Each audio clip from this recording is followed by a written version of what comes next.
The story begins with his daughter playing on the swing. She tells her father that the teacher asked why he didn't attend the meeting. To defend herself, she explained that her father was a former god of war, but due to his injuries, he became paralyzed. Because of this, the girl is constantly bullied at school. Her mother also suffers from cruel remarks, and the daughter, powerless to help, often sees her crying secretly at night. All she wants is for Linfung to wake up soon. Even in his unconscious state, he notices his daughter's tears and her hopeful gaze. Suddenly, a boy her age shows up and mocks her, shouting that she's crying again. She tries to ignore it, but he spits out a disgusting rumor, saying her mother takes advantage of a crippled man. Those words enrage Ruie. Without thinking twice, she jumps off the swing and charges at Zhou Xiaohu. Ruie snapped, yelling at the bully that if he dared insult her parents again, he'd regret it. But Xiaohu, much bigger than her, shoved her hard to the ground. She hit her head on the swing behind her, and the boy laughed at her pain, even spitting on her. Lying there, Ruie clenched the grass in her hands, trembling with rage,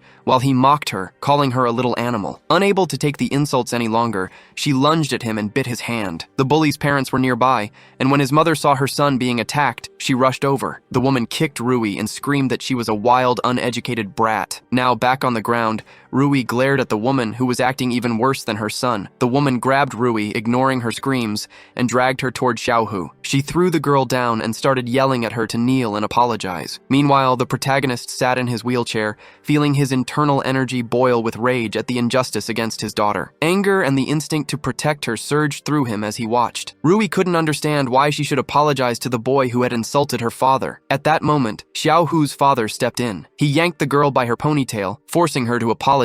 Still, Ruie resisted, and the woman slapped her hard. Looking at her with pure contempt, Xiaohu's mother asked if she was sure she wouldn't apologize. Even knowing she was up against two adults, Ruie stubbornly refused to bow. Then Xiaohu's father raised his hand, shouting that he would teach her a lesson. But to everyone's shock, the protagonist stopped his hand midair. Lin grabbed the man and demanded to know how he dared to touch his daughter. That day, our hero finally regained his powers and declared that from now on, anyone who laid a hand on his daughter would be beheaded. At first, Xiaohu's father felt superior, but now it was clear his life was hanging by a thread. From that moment on, Lin had no intention of letting anyone humiliate his family. He pinned the man to the ground while Xiaohu and his mother stood frozen, helpless. The woman, terrified for her husband, desperately tried to figure out how to help him. She rushed at Lin, striking him while screaming for him to release her husband. She even threatened to call the police, but Lin didn't let her finish that threat. His slap sent her flying back with brutal force. As she hit the grass, Lin coldly reminded her that she had dared to strike his daughter. Rage burned within him as he ordered them to never forget this day, for he was sparing their lives. Despite their attack on his daughter, Lin's mind drifted back to memories of his battles, fighting alone against countless soldiers. The last warrior standing was breathing heavily, his body battered and covered in abrasions. Suddenly, the protagonist heard a voice praising him, saying he could single-handedly inspire an army of 10,000. Lin snapped his gaze toward the sound, just as more warriors descended before him. They declared they wouldn't let the protagonist win so easily. One soldier stepped forward, admitting Lin was truly worthy of his title, but insisted that today he would fall at the hands of the 7 sons of the Western Alliance. Hearing their bold words, Lin smirked, raising his spear with unwavering resolve. He roared that he had fought for 6 long years and had no reason to fear them now. The leader of the Western Alliance rushed in, striking with deadly intent. Warriors surrounded Lin, their weapons flashing as they lunged to give him no chance to survive. But Lin slipped past the blade, moving like a shadow. The spear's handle still struck his body, yet he remained unshaken. With a swift counter, Lin hurled one of the Alliance members aside using the power of his spear. Behind him, the leader closed in, weapon raised, convinced this would be the final blow. But Lin acted with lightning speed. His spear pierced through the enemy's body,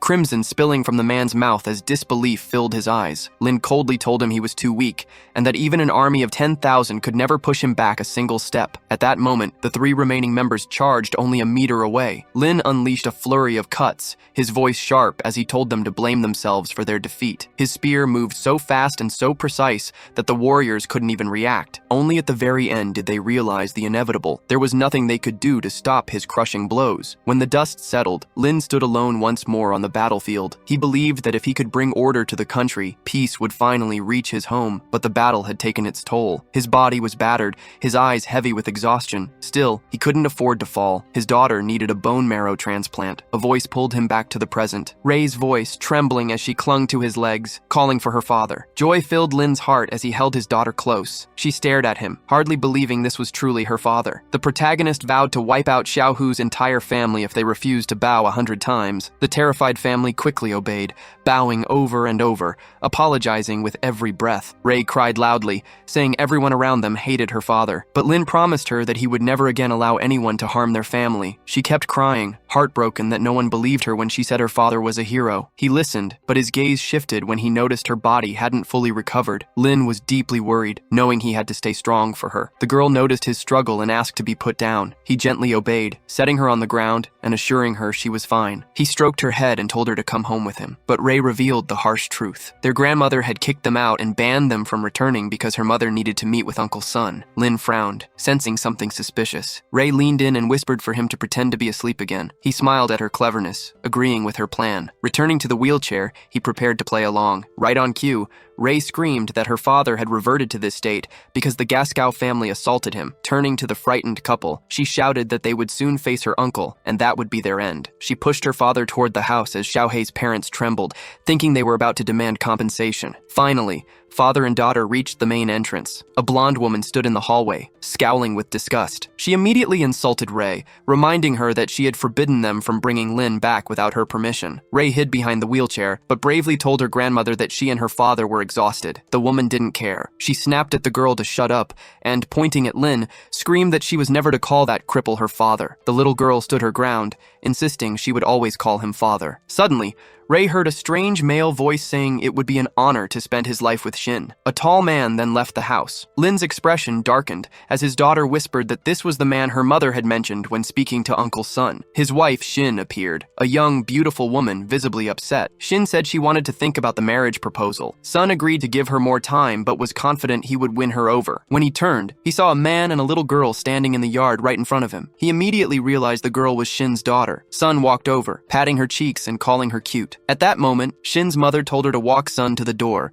but the protagonist's wife refused. Ray's grandmother rushed after Sun to ask how the meeting had gone, leaving her daughter upset. Watching all this, Ray whispered to her father that this man was trying to steal Shinn away from them. Just then her mother came over, and with all the tenderness in the world, took Ray's little hands. Shinn thanked Ray for taking care of her father that day. The girl started crying, asking if her mother was really looking for a new father. Shinn promised her that would never happen. While wiping away her daughter's tears, she noticed a mark on her face and asked if she had fought again. Ray lied, not wanting to worry her mother. After that, Shinn took the protagonist and her daughter home. Once they returned, Ray was sent to her room, leaving her parents alone. Shinn sat on the bed facing Lin, trying to figure out what was right to do in this situation. The protagonist wondered if his wife knew he had awakened. She softly said that she knew he couldn't hear her and wasn't conscious, but she wanted to tell him something. These words made Lin even more tense, forcing him to hide that he was awake. With tears in her eyes, Shinn gently stroked her husband's hair, saying Ray was saved because he sacrificed himself. She confessed she wanted their daughter to have a strong and happy family. Through tears, she admitted she was willing to marry Sun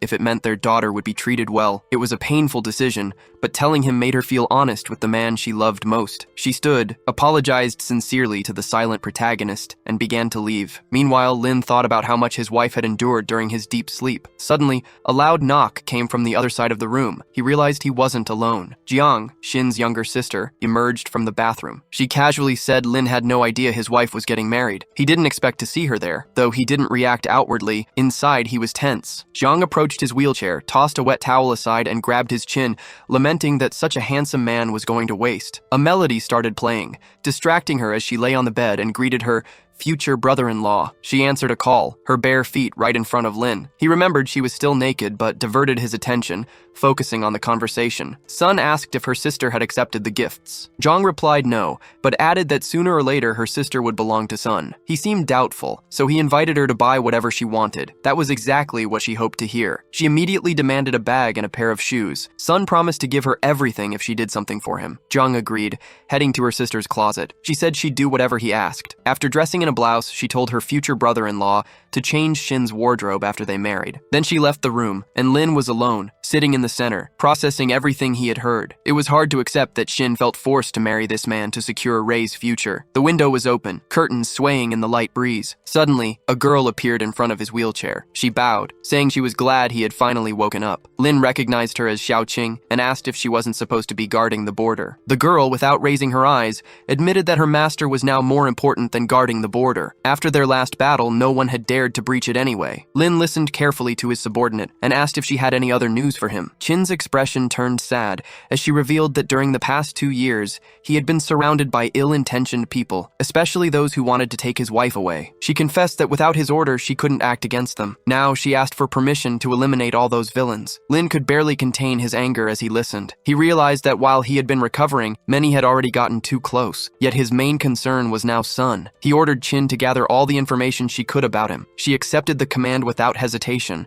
promising to start immediately and bring him everything as soon as possible. Without making a sound, the loyal subordinate vanished through the window, disappearing as swiftly as she had appeared. Left alone once again, Lin didn't remain in silence for long. The door creaked open, and Rei came running in, her face glowing with happiness. She told her mother that, according to the fairy tale, the prince kissed Sleeping Beauty, and she woke up. Smiling innocently, Rei promised that if her mother kissed her father, he would also wake up. Shinn didn't know what to say, but she looked at her daughter's pleading eyes and thought seriously about it. Leaning down, she gently explained that it was just a fairy tale, but Rei knew the truth, that her father was already awake, and she wanted her mother to discover it this way. The girl insisted, urging her mother to kiss him. Shinn, though doubtful, couldn't refuse her daughter's request and agreed. Slowly, she approached her husband and studied his face closely. Lin hadn't seen her from this distance in so long. She leaned in, pouring all her love into the kiss, clinging to the faint hope deep in her heart that he would wake up. Rei peeked through her fingers, expecting to see her father open his eyes and her mother burst with joy, but nothing happened. Lin remained still. Shinn turned to her daughter with a pained look,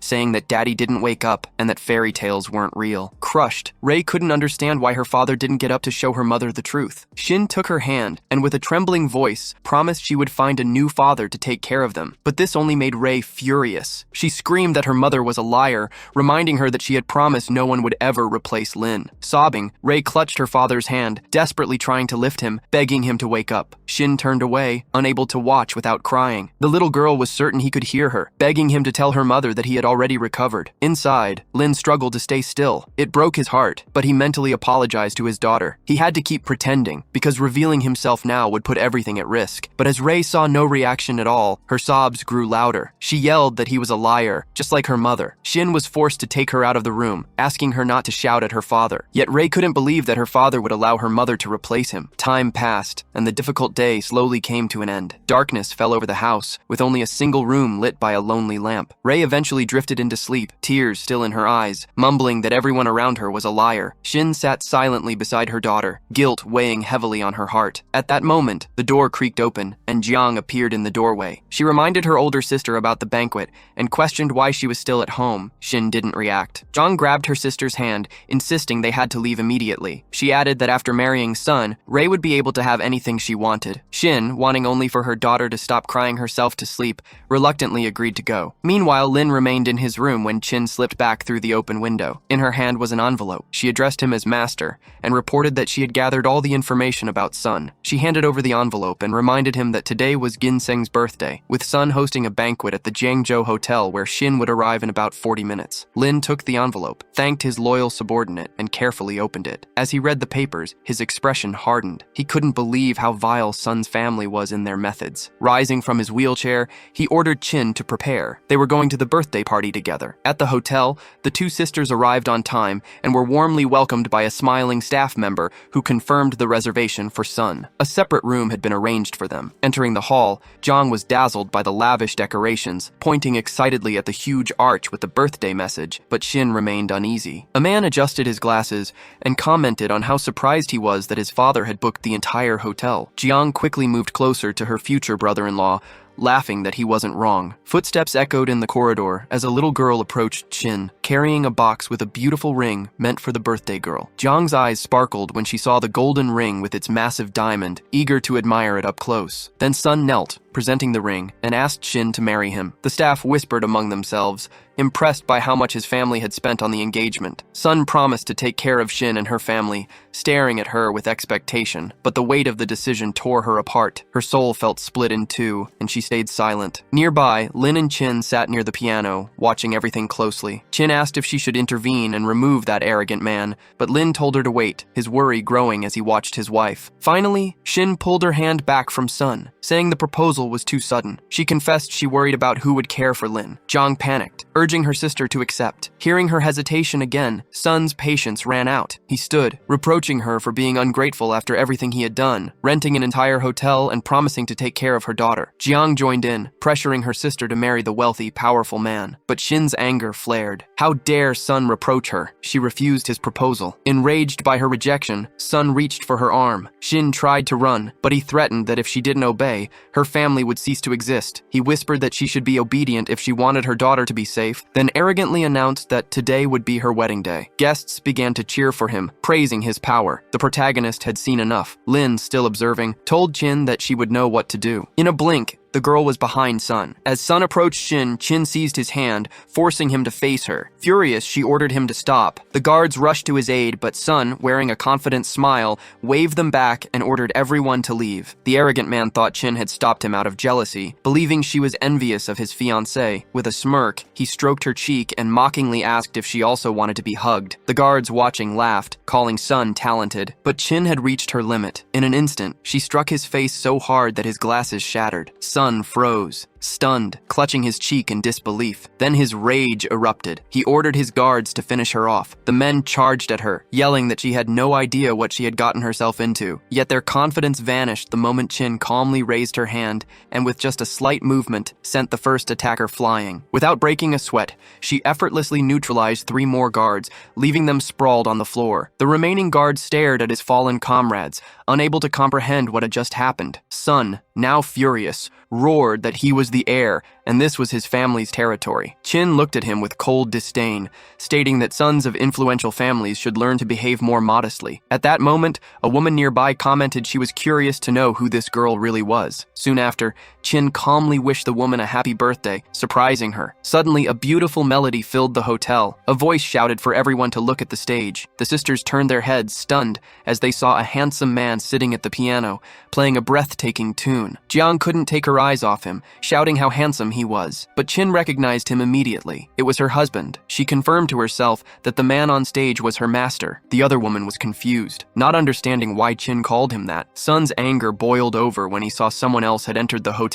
he believed his family owned. He shouted for the manager. The staff rushed to his side, and the manager ordered the guards to handle the situation. Moments later, a large group of hotel security appeared. Sun grinned, confident that Qin would finally pay for hitting him. He pointed at her and barked the order to throw her out. But instead of obeying, the guards turned on Sun himself. To his shock, they grabbed him and began dragging him out. He screamed, struggling, shouting that he was Sun. The hotel employee gave him a cold smile and explained there had been no mistake. The entire hotel was rented by Lin. At first, Sun tried to keep his arrogance, but as reality hit, panic set in. The manager apologized to Qin for the incident, then ordered his staff to remove Sun and his men. They were thrown out of the hall despite his protests. Over the radio, the manager instructed that the entire Sun family was now banned from ever entering the hotel again. Meanwhile, all attention turned back to the man at the piano. Qin couldn't take her eyes off him, filled with a storm of emotions. Could it really be her husband? Jiang, mesmerized by the wealthy, handsome man her sister seemed to know, excitedly asked Qin to introduce him, but Qin simply said she didn't know him, still hiding the truth. The guests were enchanted by the unique melody played by Lin. Then, the sound of explosions outside drew their attention. Someone shouted for everyone to look at the sky. When they lifted their heads, they gasped. The night sky was ablaze with fireworks, and at the center of the fiery display was an inscription congratulating the birthday girl. Qin was stunned by such a romantic gesture. Hearing Lin's name announced with admiration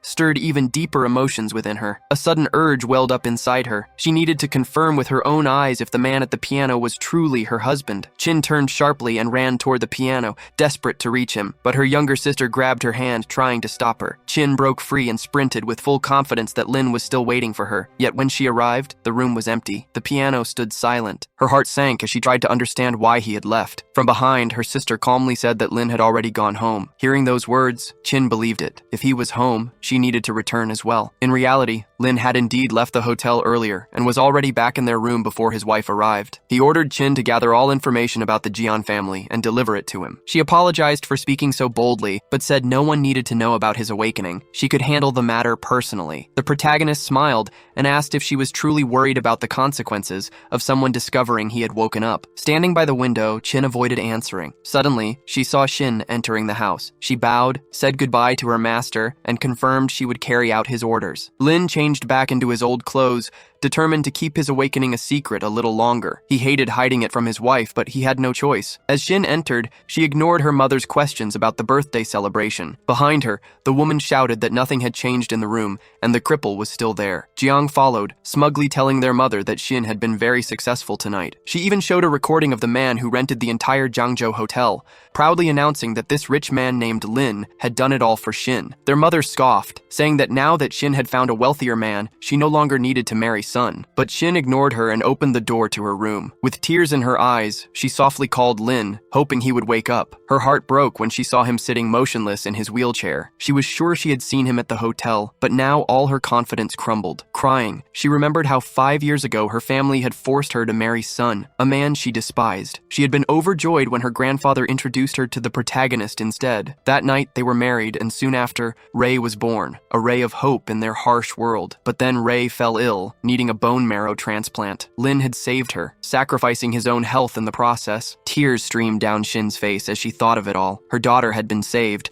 but her husband had been left broken. Kneeling in front of him, she begged him to come back to her, saying she couldn't live like this any longer. Lin looked at his wife, his heart exploding with pain. Silently, he promised her she wouldn't have to wait much longer. Meanwhile, Jiang watched coldly, saying she couldn't understand what her sister saw in this vegetable who depended on everyone. Then she remembered the rich man named Lin. Smirking, she entered the room and tried to lure Shinn out, suggesting they go to a bar. Shinn refused, saying she needed to sleep because she had to take Ray to school the next day, and they could go out another time. But Jiang was persistent, insisting they needed to relax. Earlier after the incident, Sun had called Jiang, demanding she fulfill her part of their agreement. At first, she didn't want to, but he promised that he could make this mysterious Mr. Lin her husband. Believing his lie, Jiang agreed to bring her sister to the bar that night. Now, she hugged Shinn, cheering loudly that she was the best sister in the world, while secretly pushing forward her own plan. Shinn, exhausted, finally gave in and went to fix her makeup, unaware of her sister's hidden motives. Chin headed for the exit,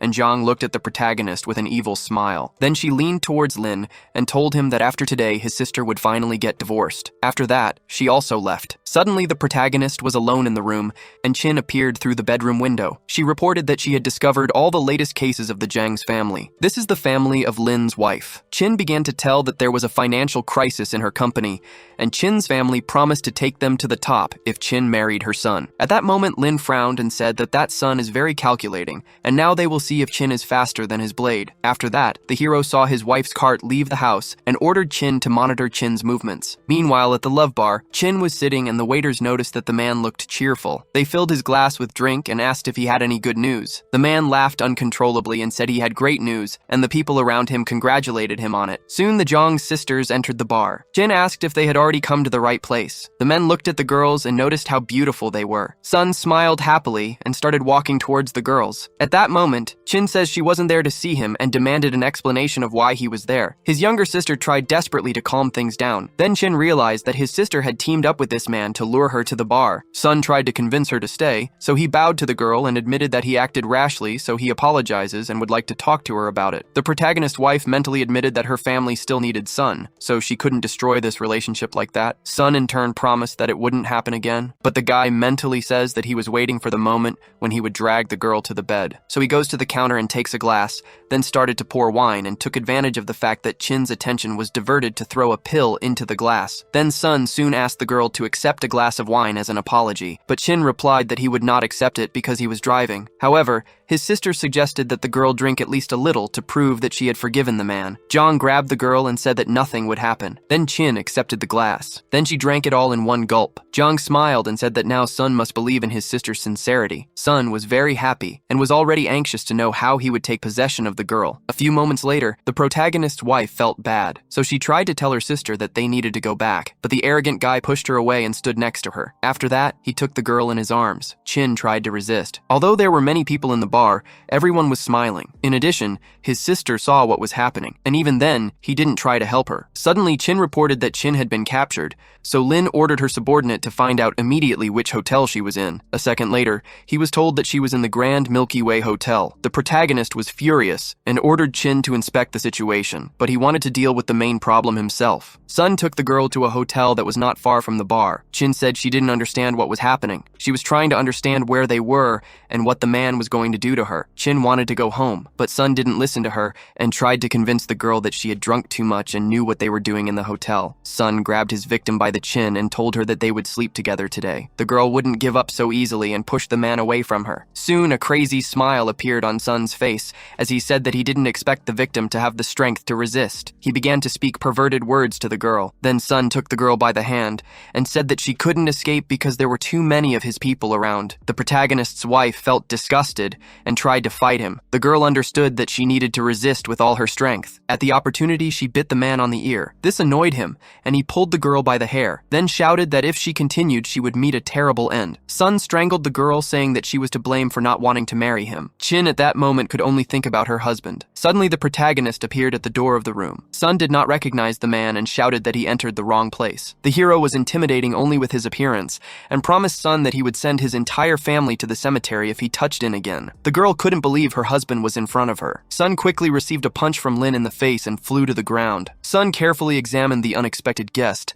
and tried to understand how a guy in a wheelchair could come here, but he continued to sit on the ground and decided to admit defeat. Now, in addition to the abrasion on his cheek, Sun also had a black eye on his face. He was sure that the two of them were conspiring against him. This absurd assumption angered the protagonist. Suddenly, Sun stood up with trembling legs and assured that he would be rescued now. For some reason, the man felt superior and began to say that such a cripple would never deal with someone like him. The man threatened Lin, saying that he would harm his wife and daughter if he dared to touch him. The protagonist couldn't stand it and asked what kind of nonsense he was talking about. Lin decided that this time he would limit himself to just a warning. At that moment, Sun took out his phone and promised that he would soon find out which one was the true non-entity. Sun's hand was immediately intercepted. Then Lin asked if this was the hand he touched Chin with. Lin started to twist the guy's arm, and he felt terrible pain and said that his family would not let his end pass so easily. In response to this statement, the protagonist hit him. The man fell to his knees, and Lin expressed that he didn't care about his influential family. Then the protagonist walked away and promised that if the guy caused trouble again, he would have no mercy. At that moment, Chin felt her eyelids getting heavy, and it was difficult to stay conscious. The husband approached her and took off his jacket to cover her. Lin promised that now he was around and everything would be fine. But these words couldn't calm her down completely, so she reminded him that he would go to prison for murder. Sun began to rejoice at the girl's words. He felt confident again and began to tease Lin. The protagonist approached again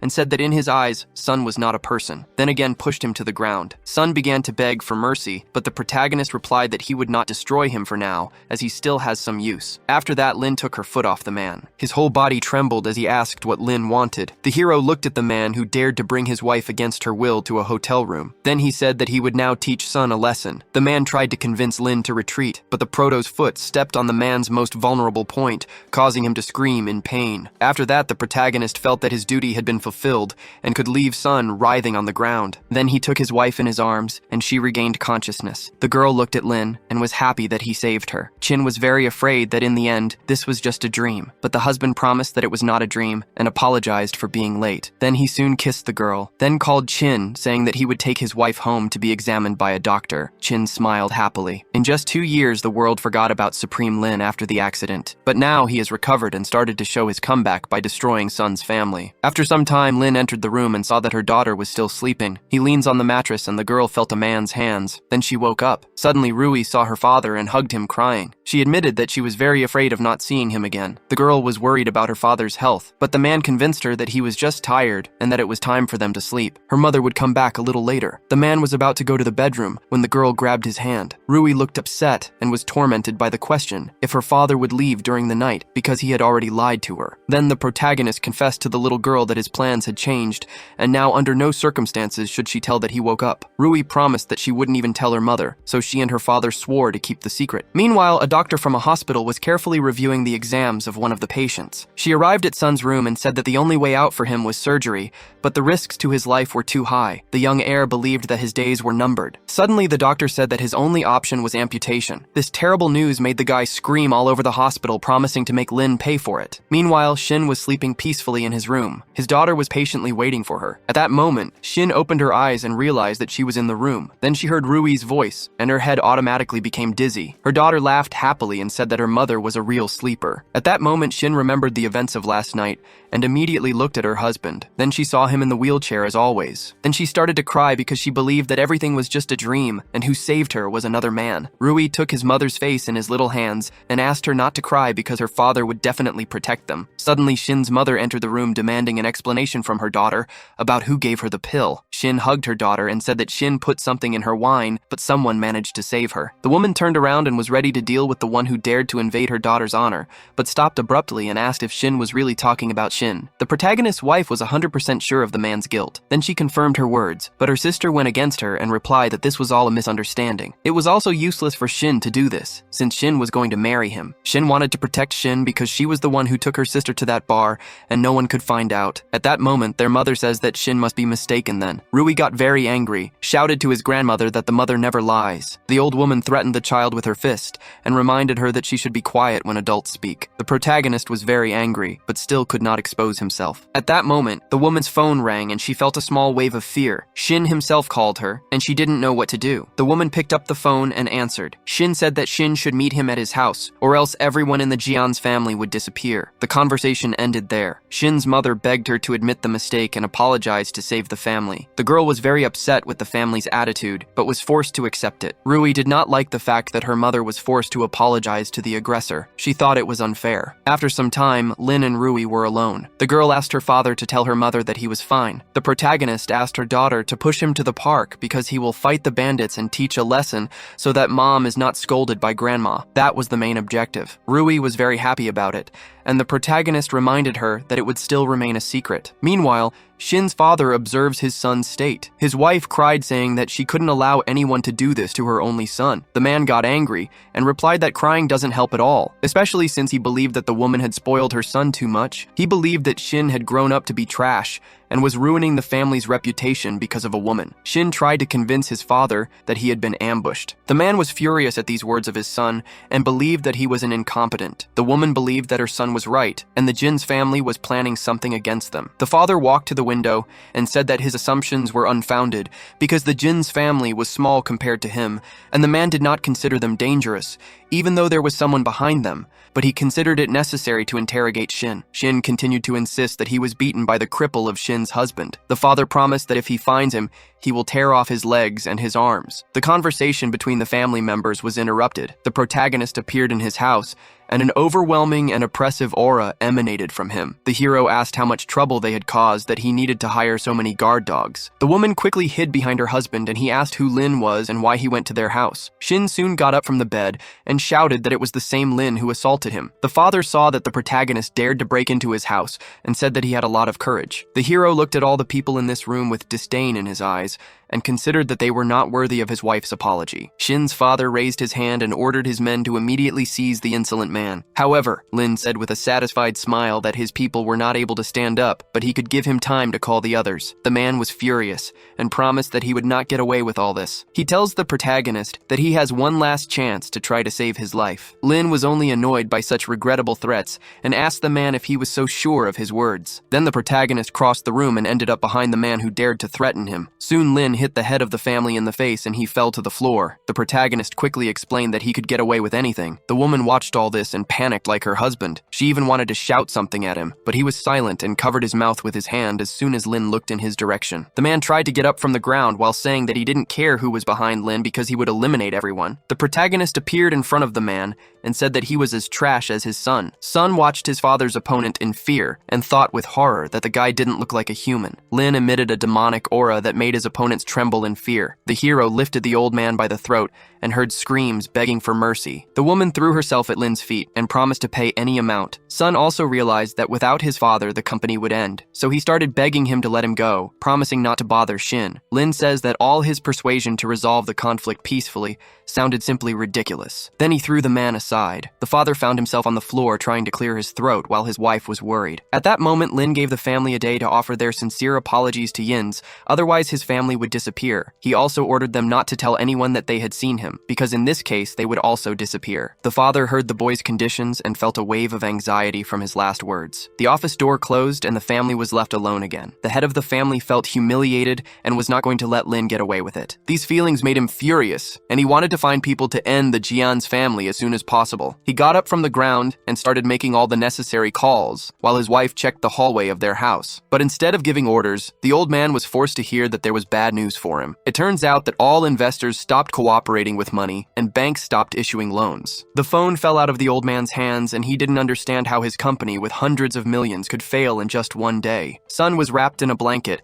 and tried to ask his father what they should do now. But the man was very involved in thoughts about Lin's origins and how he could do such a thing. Son also didn't understand how this was possible since the Jian's family needed his money. At that moment, the father threw the blanket away and shouted that his corporations were his life's work, so Son should take the money and run to apologize to Shinn. Son didn't fully believe that his own father was forcing him to apologize. The man was so furious that he started shaking Son and shouting that if the girl didn't forgive him, he would destroy him. Meanwhile, Shinn's mother came out of the house and ordered her to agree to all of Son's family's demands, otherwise they would be screwed. Shinn didn't feel strong enough to argue with his mother, so he obediently agreed with her. They walked towards the gate while the woman wanted Shinn to put on a more benevolent expression, but they didn't have time to leave because outside the gate was the young master's son. He was sitting on his knees. Shinn's mother tried to lift the guy to his knees and convince him that it was her own daughter's fault. But Son threw Lee's hand and started shouting that yesterday's situation was just his fault and begged her to forgive him. Shinn began to think that this was some kind of trap. The boy took the girl's skirt and begged for forgiveness, promising that he would never bother her again. The protagonist's wife felt disgusted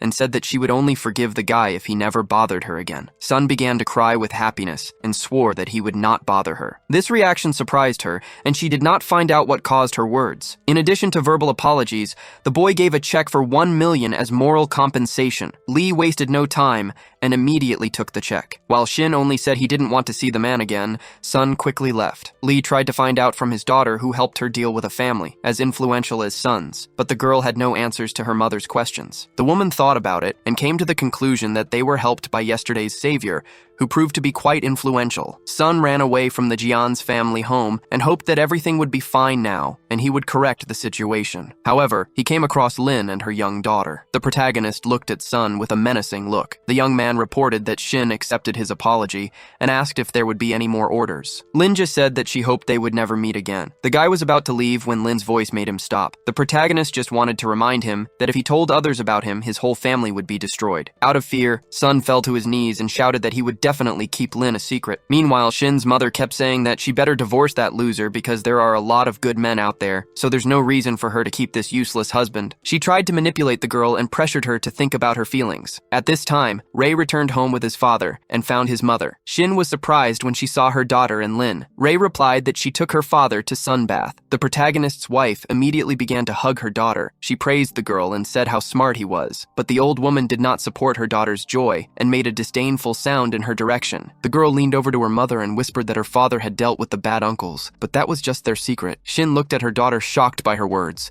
but right after she laughed and promised to take her alone to school. After some time, Ray got ready to go to school and saw his father before leaving to see if he was okay. Lin observed his family and felt happy to be involved in their lives even in this state. As soon as the girls left, King entered. A second later, the main character asked the woman to take him out of the house because he wanted to see his daughter go to school. After some time, we see Ray. She tells her mother that she wanted her father father to pick her up from school. Shinn promised a reward for good behavior. At that moment, Xiaohu's family stood at the school gate. The family members smugly blocked the passage. Shinn hugged her daughter closely and prepared to defend herself. She asked why they were here. The man pointed to his own forehead and blamed Lin for her injury. Then he promised that this time they would not come out so easily. The woman wanted to receive 200,000 for moral damages. Then she held Xiaohu, took her child, and said that the child did not eat and lost weight in the last 2 days out of fear. Xiaohu's father had no intention of backing down. Shinn quickly replies that this is impossible. Because Lin is in a wheelchair, the man approached and started shouting that she could believe him or not, but he would finish off her ex. Ruie approached and shouted that if continued, she would call her father. At that moment, the man felt Lin's frightening aura again and decided that he didn't want to be beaten again, so he took his family and ran away. His wife didn't understand why they were running away if the man had promised to deal with the disabled guy,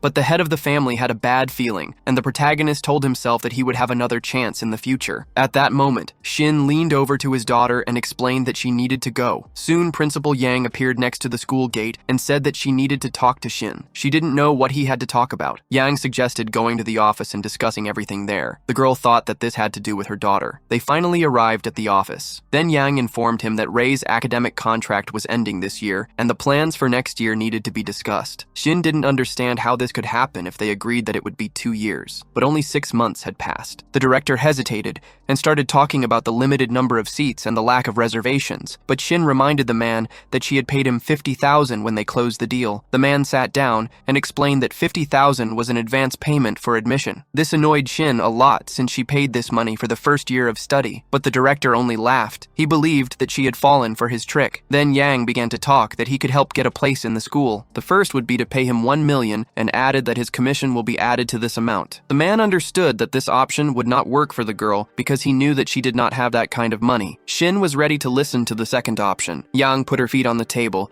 and said that she had heard about her husband's condition and hoped that he didn't need to explain the details of the second method. Shinn was furious at the principal's words. She slammed her hands on the table and called him disgusting. Yang adjusted her glasses and said that her daughter would not be able to attend the preparatory school on her terms. Shinn would not fall for this man's schemes and decided that he would send his daughter to another school. Yang was annoyed and said that none of the prep schools in the city would accept his daughter without his permission, so Yang shouted that the girl would come back tomorrow and beg. Meanwhile, Qing told the protagonist that this school has a good environment, and Shinn paid a lot of money so that his daughter could study here. Suddenly, one thing caught his attention. Qing turned Lin to the exit of the school, and he saw his wife running away in tears. He immediately realized that something had not gone according to plan in the principal's room and decided to take a look on his own. At that moment, Xiaohu's father appeared in front of the principal. Yang got nervous and on his face. He tried to pretend that he was very happy to see this family, but in fact, the man just didn't want to ruin the relationship with Ju. Because he is one of the richest in the place, they quickly expressed that they wanted to expel a little girl from school. The principal realized that they were talking about Ruie and said so at the end of the semester, she would no longer attend school. However, the family was not happy with this decision, and Ju promised to pay 1 million if the girl left immediately. The principal promised to solve the problem as soon as possible and was happy that he could make a fortune so easily. At that moment, the door of the board opened with a loud bang. Everyone immediately looked at Lin. The director didn't understand who he was dealing with and tried to show his power. The mere appearance of Lin made the couple tremble with fear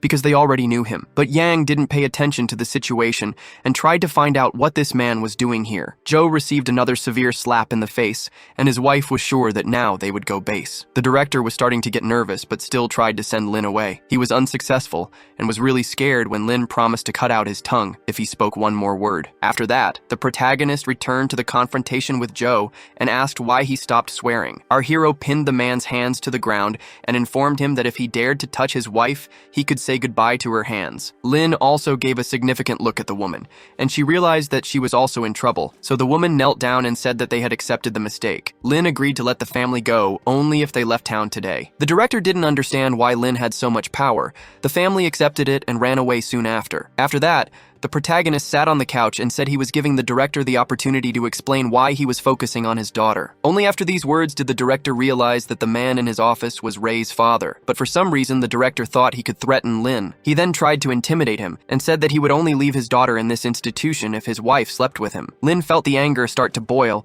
and immediately got up from the couch, then kicked the man, breaking his glasses. Yang was lying on the floor and holding his cheek. His whole body was shaking, and he couldn't believe what had just happened. Then he took out his phone and shouted shouted in anger that he would make Lin pay for what he had done. But the man didn't have time to call anyone because someone else broke into the office. The director ran in the hope that someone could help deal with the guy, but his boss's face expressed only anger. The school owner found out what the principal did and asked how he could use his power for personal gain. The boss added that he knew what he said to Lin's wife. Yang couldn't believe he was being fired. The boss didn't want to be beaten because of a mistake by his subordinates and fired the principal. He also ordered Yang to leave the city. The headmaster felt defeated and didn't understand how a vegetable could ruin his life. The boss pushed the former headmaster and ordered him to immediately apologize to the master, otherwise he would have a bad end. The boss also apologized to Lin and promised to immediately correct the situation, but this did not impress the protagonist as he was able to deal with his own problems. The boss realized that the former director was still silent and said that he would not save him. Yang then began to actively apologize. The hero leaned over and said that Yang was very mistaken,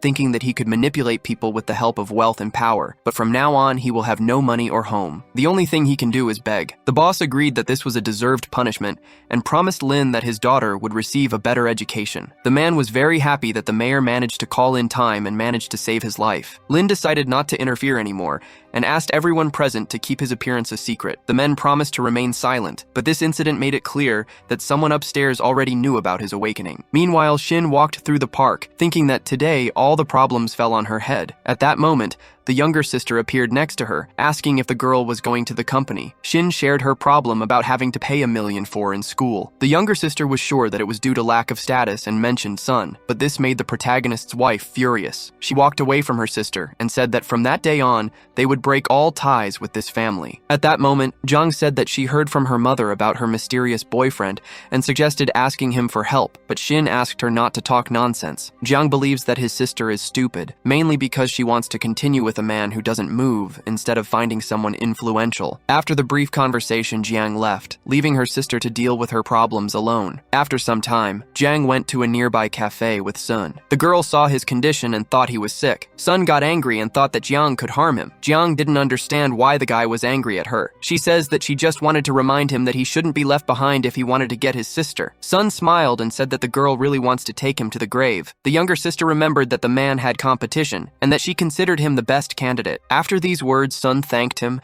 and at the same time he looked very scary. Jiang decided that she no longer needed to be by his side, and said that since he had given up, she was leaving. Sun saw the girl leave and called her friends, saying that there was a good job for them. At that moment, Jiang walked down the street and thought it was surprising how quickly the young heir would give up. The girl was very upset when she realized that she would not receive her bag. Suddenly, 2 guys were following her, but the blonde did not pay much attention. The boys looked at the girl carefully and thanked Sun for the work. They promised that they would have a lot of fun using Jiang. After that, they appeared in front of the girl laughing and asking if she was walking here alone. Jiang was scared and couldn't understand what these 2 men wanted with her. The guys examined her body and laughed, saying that they wanted her body. At that moment, King asked the protagonist if she should save the girl, but he decided to teach Jiang the lesson first. Lin knew that the blonde was ready for anything for money, but even so, she was his wife's family, so he would see if she really needed his help. Meanwhile, the boys took the girl to an alley, and she begged to be released, promising to pay any money. But Sun had already paid for the work, and they didn't want to waste such an amazing opportunity to have fun. Jiang heard Sun's name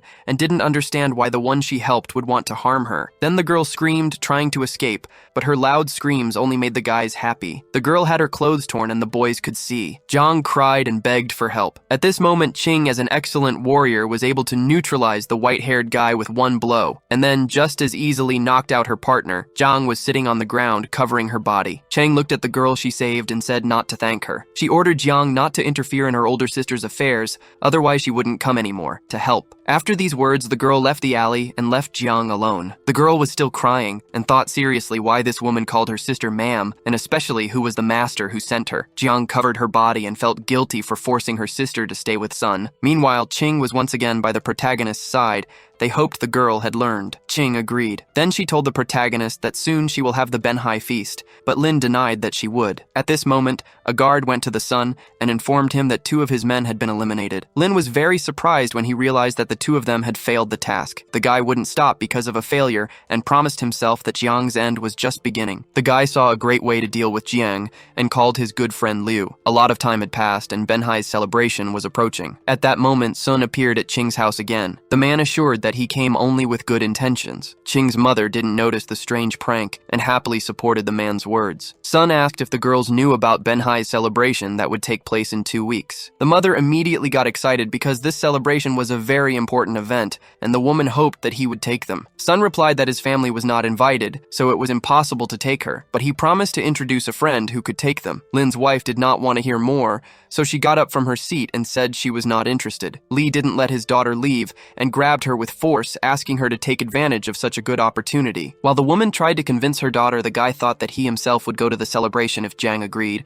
so he would take the sisters. Suddenly Ruie appeared along with his father. Sun didn't expect that this demon would come back so soon, so he was very nervous at that moment. Sun bowed to the girls and asked them to inform them about the decision as soon as possible. Li believed that it was Jiang's responsibility to accept the invitation. Jiang said after the recent incident was in no hurry to trust Sun so willingly. She came down and told her mother about it, but Li was furious because she was sure that the young master would never do that. Jiang didn't argue, but doubt settled in her soul that the criminals would attack her again. At this moment, Yixin says that yesterday, her grandfather called her and ordered the girl to go to the main house. Lai was not very happy with this prospect, and she did not understand why the man needed her daughter. Sun replies that she did not know the details, but she felt that it was necessary to leave as soon as possible. The main house of the Jiang's family was much larger than the country house. The grandfather sat at the head of the table and said disgruntled that the family had not received an invitation to the celebration. The guy noticed that although their business has improved this year, the influential family still do not pay attention to them. The blonde man looked at Sun and hinted that someone could help them attract attention. The girl was very surprised when she realized that even this part of her family depended on her. The grandfather did not worry much about Sun in the last few years, but he reminded her that he always provided money when needed. The old man crossed his hands in front of him and said that he needed the girl to do him a favor. She believed that her grandfather was joking because she honestly didn't understand what she could do. The blonde man asked disdainfully if she didn't want to help the family. The cousin says that the girl pretended not to understand. Sun believed that she couldn't solve a problem that the head of the family couldn't handle. However,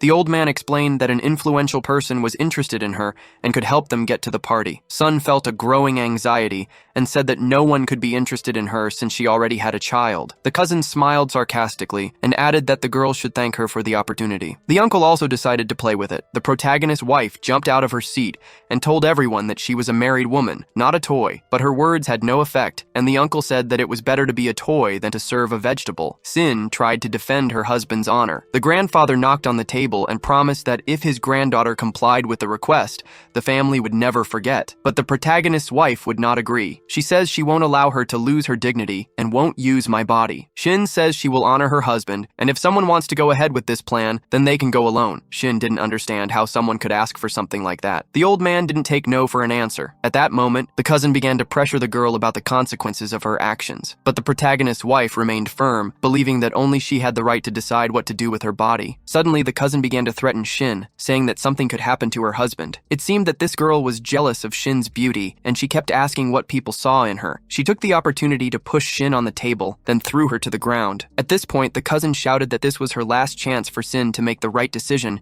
and added that the lives of her loved ones would depend on it. Although it was painful for the protagonist's wife, she agreed to give up her principles for the sake of her daughter's and husband's safety. The grandfather waved his hand in her direction and promised to save his family's life if the girl received an invitation to the celebration. The frustrated girl left the main house of the Jeans family. After some time, Shinn returned home and immediately went to the park with her husband. The girl was sitting on a swing and decided to tell her husband what her grandfather had said. Shinn told Lin that someone influential was interested in her, and she knew that she was obliged to entertain him if she did not want to bring problems to the protagonist and his daughter. The girl unfortunately said that she would have to get a ticket because otherwise they would destroy her family. The blonde hugged her husband, saying that she did not want to cheat on him, but she knew that she was not ready to lose them. So she apologized to Lin because that was the only way she could protect them. The protagonist was furious with his treatment of his wife, and his hands were illuminated with blue fire. Then Lin put his wife to sleep and sat her on the chair. The protagonist promised that he would catch everyone who dared to intimidate his wife. After that king instantly appeared nearby, she bowed and was ready to carry out any request. Lin decided that she would not hide anymore, that she woke up and ordered Qing to inform everyone about her presence at the Binhai celebration. Meanwhile, Egg-Sin's mother was confused when she saw her father at her house. At that moment, the cousin introduced a guy named Liu Xiao. The guy sat next to Li and started smoothing her hair while she tried to understand what was happening. At that moment, the grandfather asked her to call Sin soon because they couldn't leave a person as influential as Liu waiting. shocking. Lee explained that the daughter took Ray to school,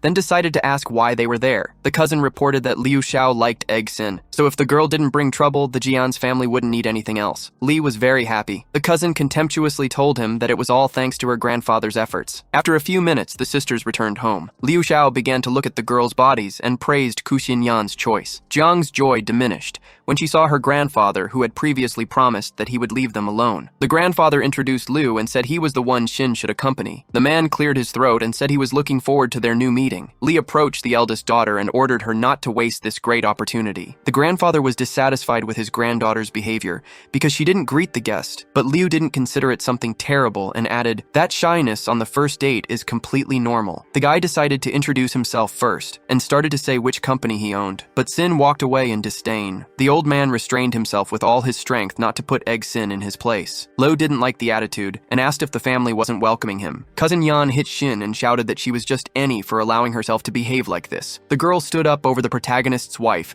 and demanded that she immediately apologize to Liu. At that moment, Yan was interrupted by Liu, and he said that getting tickets became much more difficult. Shinn sat on the couch and covered his cheek while being threatened that with this attitude they might not receive an invitation. The cousin clung to Liu and assured that grandfather would solve everything. Suddenly, a threatening smile appeared on Liu's face, and he added that he would need one more person. Then Li replied that Jian would also go with him. Jian didn't like this news very much, but the grandfather just lit a cigarette and told the boy that he could take the two sisters with him. Li yelled at Jian because the girl didn't want to go and explained that Shinn would protect her from trouble. Liu hugged the confused girl to himself and ordered the sisters to go with him. The man believed that it would only be beneficial for girls to accompany him for one night and receive his reward. Shinn didn't want to participate in it, but the guy reminded her of the safety of his daughter and husband. Liu was happy to see how the beauty obeyed the family rules and threw away her principles. Our main character watched this scene carefully hiding behind the wall of the stairs. Then he called Qing and ordered them to cancel the invitation of the Jian's family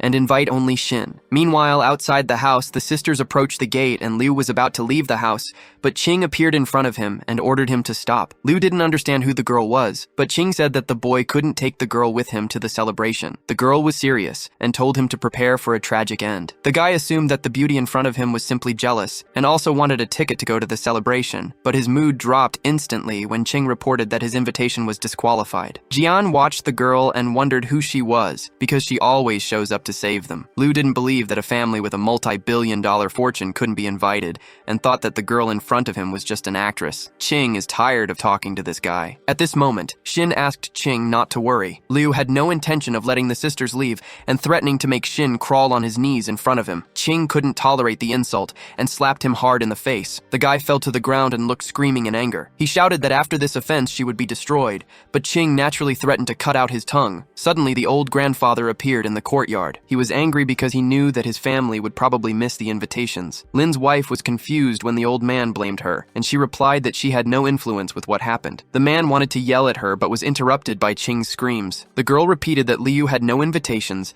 and was disqualified from attending the event. In addition to this information, the girl conveyed to them that of the entire Jin's family, only Shinn was invited to Benhai's celebration. This surprised everyone present, especially Grandfather Elder, who didn't know the Master Lin guy the girl had mentioned. Qing bowed his head to Shinn and promised that an exclusive invitation would be delivered to her soon. The old man didn't believe the girl because he didn't believe that exclusive invitations were given to people on the street. At that moment, a man appeared near the gate and said he had to deliver an invitation to Qin. The grandfather couldn't doubt this man's words, but he couldn't understand how Shinn could be invited. Liu got up from the ground and recognized the man like Wang. The guy didn't expect to see him here. Liu told everyone that this man was the organizer of the Benhai celebration, so now he would prove that he was invited. But Wang looked at the beaten man and asked who he was and why he was acting so rudely. Liu pointed to himself and reminded himself that he was the heir of the Liu family. The organizer of the celebration recalled that this year Liu's family could not attend. The old elder received confirmation that Liu's family was deprived of participating in the celebration by the organizer himself. At that moment, Wang asked his assistant to expel Liu so that he would not bother the master. After that, the man smiled sweetly and took the letter at the same time, wondering who Shinn was. The protagonist's wife was very worried when she saw that that man was looking for her, but Wang bowed and extended an exclusive invitation sent by Mr. Lin and asked the girl to go to the celebration. Shinn accepted the invitation and asked if this Lin was the same person who rented the hotel for her. The man confirmed that this was not the first time Lin gave lavish gifts to the lady. Jian thought that if her sister married this master, they would never have problems again, so she asked if they could meet him. Meanwhile, the protagonist observed the situation from his bedroom window and thought that his wife's younger sister really had a short memory. Soon, Wang explained to the girl that the Lord had many important things to do now, and he had no time for guests. Jin looked carefully at the blonde and reminded her that she should not interfere in Shinn's affairs. Jian felt the seriousness of Qin's words and trembled with fear. Then, after slightly annoyed, she replied to Qin that her sister would not let go of her husband. The organizer soon replied that his work was done and bowed before Shinn. Qin reminded him that his duties were done and he should go. Suddenly, the old man approached his granddaughters and tried to find out who this master was who was at Shinn's birthday party. Cousin Yan quickly took the girl's note and asked ironically what method she used to conquer this guy. Yan believed that only she was worthy of going to the celebration, but Shinn didn't want to give up her seat because she really wanted to check if this master was her husband. But the grandfather stressed out, saying that Shinn insisted on putting her husband and daughter above her family. He really wanted Shinn to abandon the protagonist and focus on making them rich. Moreover, the old man believed that Lin had become a burden to his family, so Shinn allowed the invitation to be withdrawn as long as his family was not affected. Yan was happy because he believed that Yinzhen was not worthy of an invitation. At this moment, the protagonist and king watched this scene. Lin's servant really wanted to come back and teach them a lesson, but the hero forbade her to do so and promised that in the future he would make them regret their existence. At that moment, King's phone rang. The school principal says that Ruie had been sent to the hospital. Lin heard that her daughter had lost consciousness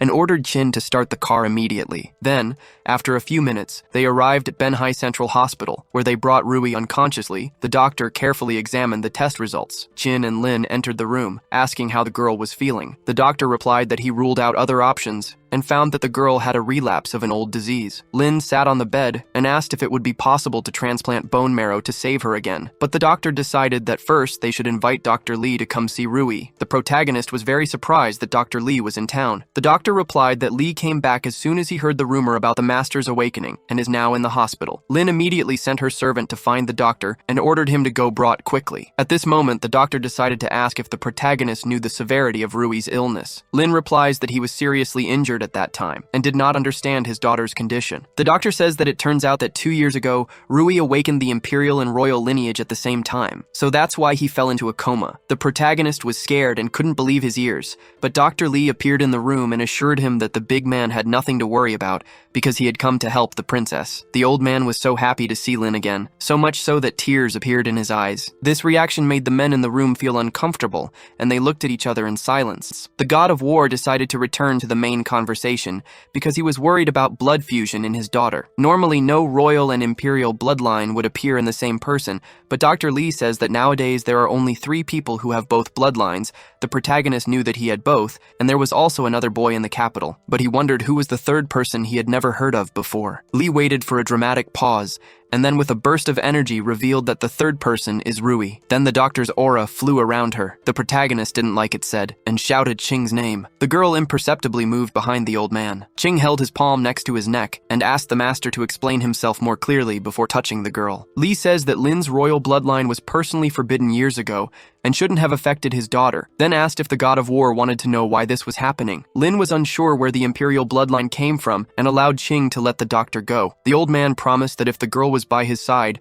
no one would recognize her as a descendant of the imperial bloodline. Lin really expected that, and decided to trust Dr. Li for now. Qing remembered that the school also had to notify Shinn, and she would soon be here. The protagonist realized it was time to leave, and told Li that he would know what to explain to Yinsen. Soon after, the protagonist's wife ran through the hospital corridors as fast as she could. She was very nervous and didn't even pay attention to Sun. The guy wanted to know what she was doing here, but the friend got mad because he didn't want any trouble. Sun received a slight blow to his friend's head and admitted that this time he had nothing to do with it. He guessed that the girl was worried about the child. Liu didn't understand why they needed this information, and then Sun explained that Shinn would definitely need money for the treatment. Liu knew the poor state that Jian's family was in and prepared to use his chance to make the blonde beg for him. At that moment, Yixin burst into the room room and asked worriedly what happened to her daughter. Lee asked the woman to be quiet so as not to wake up the little princess. The girl did not expect to see a second doctor besides Shinn, so she asked who he was. Dr. Chen introduced his mentor and promised that Ruie was safe. Then he snapped his fingers and Ruie began to turn around in his bed again. Lee said that the girl would soon wake up thanks to acupuncture. Suddenly, Ruie opened his eyes and tried to find his father in the room. Because he was sure he heard his voice,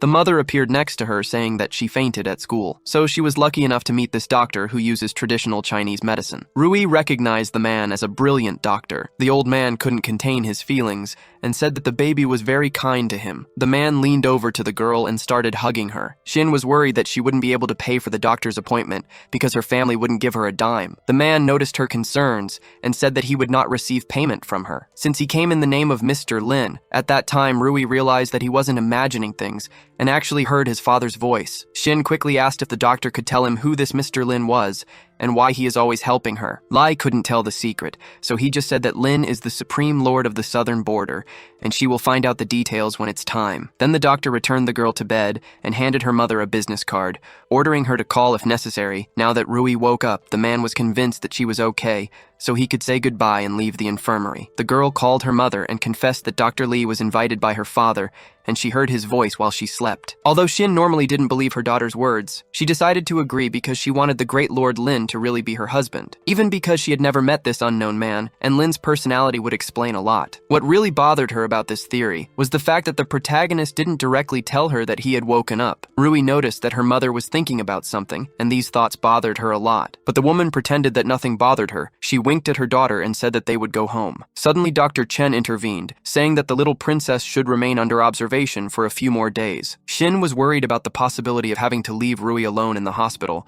but her daughter seemed inspired and promised her mother that she could have some alone time. After that, the girl remained in the hospital and waited for her recovery. Meanwhile, the protagonist was still in the hospital and asked a subordinate if she had found information about the head of the Jin's family. King wasted no time and managed to find something strange in a short period of time. The girl reported that everyone in the family was ordinary people, but Shinn's father had something different. The protagonist recalled that he met his wife's father only once, and soon after he ended up passing away. The subordinate confirmed the information and said that she discovered rumors that believed he was not the heir. Lin became interested in this information and realized that if this was true, then the status of his wife's father, it is in question. Lee said that with the help of his position in society, he was able to discover that the emperor had light-haired heirs. This fact could mean that Shinn's father was a descendant of the emperor, but it was impossible to know for sure. The old man admitted that he wanted to accept the princess as a disciple. Lin allowed the man to teach the girl how to control her abilities and asked him what else he needed. So, Lee asked Lin to allow him to enter the Binhai celebration. He really wanted to see Lin return. Meanwhile, Shinn had no choice and had to leave her daughter at the hospital, so she asked the girl to listen to Dr. Chen. Shinn promised Ruie that she would definitely come after work. The mother assured her that everything would be fine and then said goodbye. Suddenly, Chen receives a call from her cousin. The protagonist's wife didn't understand what more she could want if she already took the invitation. Yan ordered the girl to go to the company now. After half an hour, Shinn went to the office. When he approached the finance department, he heard loud screams. Yan was inside with a cup of coffee and shouted furiously at the employees asking what they were doing there. Shinn didn't want to see his cousin, but she needed to find out why they were looking for her. The girl turned to Shinn and was surprised that she was asking such stupid questions. Yan said that Shinn was a financial manager and was away from work with the company in crisis. Then she threw coffee at Shinn, but the woman managed to dodge and remembered that she had asked for time off today. Yan didn't believe it and promised to deduct half a month's salary and added that next time she will throw it away. Shinn tried to argue, but it was no use because the girl believed that her company was in crisis because of people like Shinn. The blonde did not consider that the crisis was on her shoulders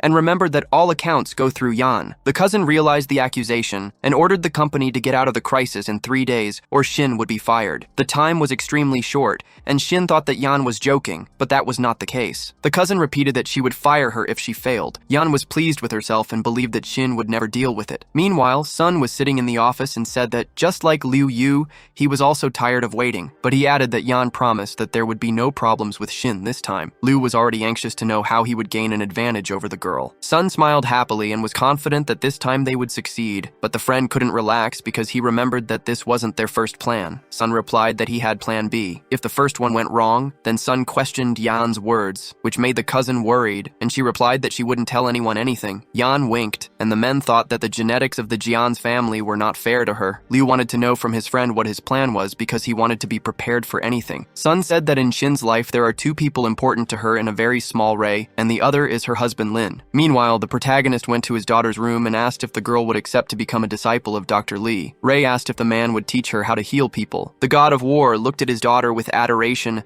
and wanted to say what Li would teach, but he didn't have time because Qing appeared behind him and reported Shinn's problems in the company. The Jian's family was planning to confiscate the house to pay for the losses. Lin asked if anyone was behind it. The subordinate reported that several people saw Liu and Sun in the finance department. Ray was afraid for the mother, but the father convinced her that he would take care of the problems himself and that the daughter should recover. Qing waited for her master's orders and asked if she should bring these two. The protagonist decided that they would deal with them when the time came, but for now, they would take care of Shinn. Meanwhile, the wife of the god of war sat in her office for hours and couldn't think of a way out of this situation. It turns out that all the partners of the company withdrew their investments, and even the bank refused a loan. The girl was very worried because there was only one day left to solve the problem. His thoughts were interrupted by the sound of, and someone entered Shinn's office without knocking. This person was Sun, and he was following his plan by going to the girl at a difficult time for her. The guy behaved relaxed and told the girl that he had come to help her nobly. Shinn got up from the table and didn't plan to accept Sun's help. Then she asked him to leave. The man pressured the girl, reminding her that her family was homeless, but even that didn't convince her. The guy said that he always helps others, then said that he wouldn't bother her anymore, and walked to the exit. At that moment, he said that if she wanted his help, she should go to the hotel by 9 in the morning. Shinn was angry at this behavior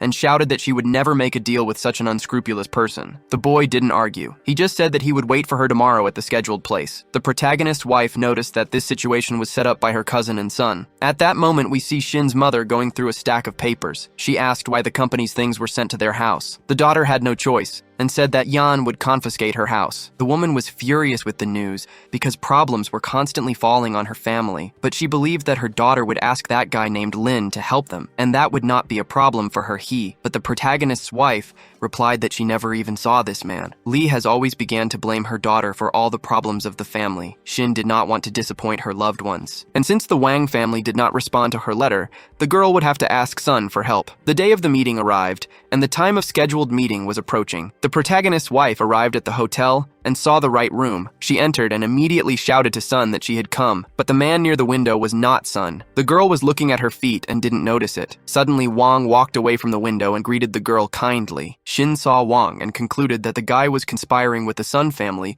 to destroy their company. The man approached the blonde and explained that it was a misunderstanding. He said he just doesn't have time and handed him a check. Wang added that Mr. Lin would take care of everything and change the Sun card number with a trick. That's why he was the one who was in this room. Shinn was very happy and was sincerely grateful to the person who saved her in this situation. Wang left the room, leaving the girl inside. Then he instantly became serious. He met with the protagonist and reported that his wife's problem had been solved. Now Lin was going to punish the offender. Meanwhile, Liu was sitting in another room. The guy was angry because Ixin hadn't come to him yet. He admitted that the girl was hard to break. Liu's phone rang, and Yan appeared on the screen saying that he knew he could kidnap anyone. Suddenly, the guy hears a knock on the door and ran to answer thinking it was Shinn. However, at the door he saw a completely different girl from what he expected to see. Qing was there and kicked the man in the face very hard. Liu flew back and hit the table, knocking over the dishes. The girl broke the guy's lip with the blow. Liu didn't understand why that strange girl pestered him and constantly appeared next to him. Qing didn't answer him and went back to the surprised because the guy looked very familiar to him. The protagonist introduced himself as a soldier who served in the army for many years and became known as the supreme leader of the South. Liu felt his body trembling with fear, and he wondered why the guy was helping Shinn. Lin explained that she was his wife and pushed the guy to the ground. Liu didn't believe that a disabled person could come to be the leader of the South. At that moment, the protagonist emitted a powerful aura and said he didn't care if the guy believed him. The man leaned towards Liu and grabbed him by the collar of his t-shirt, lifting the guy in the air. Lin believed that the most important thing now was to make the guy pay for this. Humilio didn't believe that the protagonist would dare to do something with him because he was one of the richest heirs. But the guy was wrong and flew against the wall with great force. He was seriously injured and no longer had any doubts about the protagonist's position, then started begging to forgive him, promising to pay any money. Lin looked at the guy and asked if he really looked like someone who Qing watched with a satisfied smile as his master made the guy feel the consequences of his actions. Lu's arm was broken and the rest of his body hurt, but the protagonist decided to stop and said that this was just a warning. Lin wanted the beaten guy to understand that next time he would not be forgiven. At that moment, the hero was about to leave and is always advised not to talk about his identity. After that, they were walking down the hotel corridor when Ching asked if Lin was afraid of something happening. The protagonist promised that if Lu's family tried something, they would all be ruthlessly annihilated. Suddenly, the girl's phone rang and she paused the conversation. Ching was very scared when Dr. Chen reported that the little princess had been kidnapped and her whereabouts were unknown. Lin was also unhinged by this news, and they rushed to the hospital while protecting Shinn from this news. They arrived at the infirmary in record time. Dr. Chen was there, and the god of war wanted to know when his daughter disappeared. Chen said that he brought her breakfast and went to prepare for physical therapy. But when he returned, Ruie was no longer there. The protagonist hated himself for not being able to prevent the kidnapping of his daughter. Anger filled his body, and he destroyed the floor of the infirmary with one blow. Then Chen fell to his knees and admitted that it was all his fault, and that he should have taken better care of the little princess. But the protagonist said that he doesn't blame him for the kidnapping because the doctor was busy fulfilling his duties. These words left Chen lost. Then Lin ordered Ching to immediately go to the checkpoint and find the kidnapper. At that moment, a guard was sitting in a small room and was involved in a game. He was sure that he had to win. Just at this moment, Ching appeared behind him. She distracted the game guard and reported the disappearance of the patient, asking to give her the camera footage, but the man demanded more detailed information about the missing person. Ching clarified that the patient is a child and she disappeared about an hour ago. The guard turned to Ching irritably and said that only an hour had passed and they needed to search the hospital first. The man continued to play on his mobile phone and informed him that he would only start the search when a day had passed. Suddenly, a beam of light took the phone out of the guard's hands, scaring the adult man. Lin had no intention of wasting his time, so he was going to do whatever it took. The security guard got angry and shouted that he could not provide records, and besides,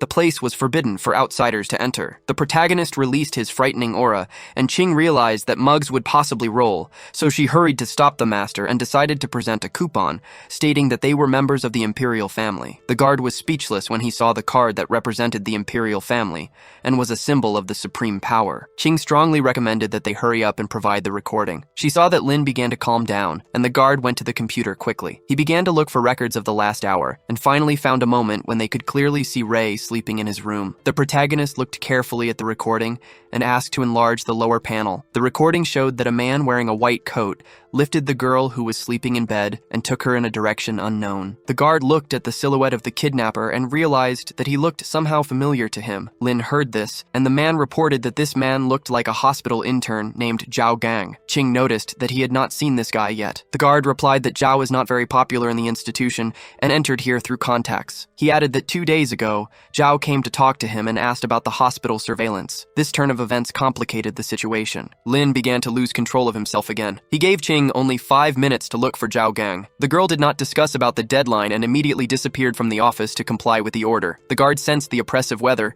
and began to worry that he had done something wrong. Lin's dark mood could be felt from a great distance, so the guard chose not to interfere. The protagonist sat in the chair, and the man tried to understand if the members of the imperial family are always terrified. Ching was soon able to the task, and within minutes Zhao was brought to the office. She threw him at Lin's feet and reported that her people found him sneaking through the hospital and immediately grabbed him. The inmate retorted saying that he is a doctor, that's why he was in the hospital. Lin demanded to know where the boy took the child. Zhao pretended that he didn't understand what kind of child they were talking about. The protagonist had no more patience, and soon his foot began to press on the kidnapper's shoulder so hard that the ground began to crack. Lin pressed until Zhao's right hand was completely pressed to the ground. Ching and the guard watched the interrogation. The man was very nervous about the cruelty with which Lin acted. However, the kidnapper could not stand the torture and said that he was hired. The god of war was happy to hear such a statement, because now he could give himself a reason to stop trying to control himself. Lin got up from his seat and hit Zhao hard. Although at first glance the blow didn't seem strong,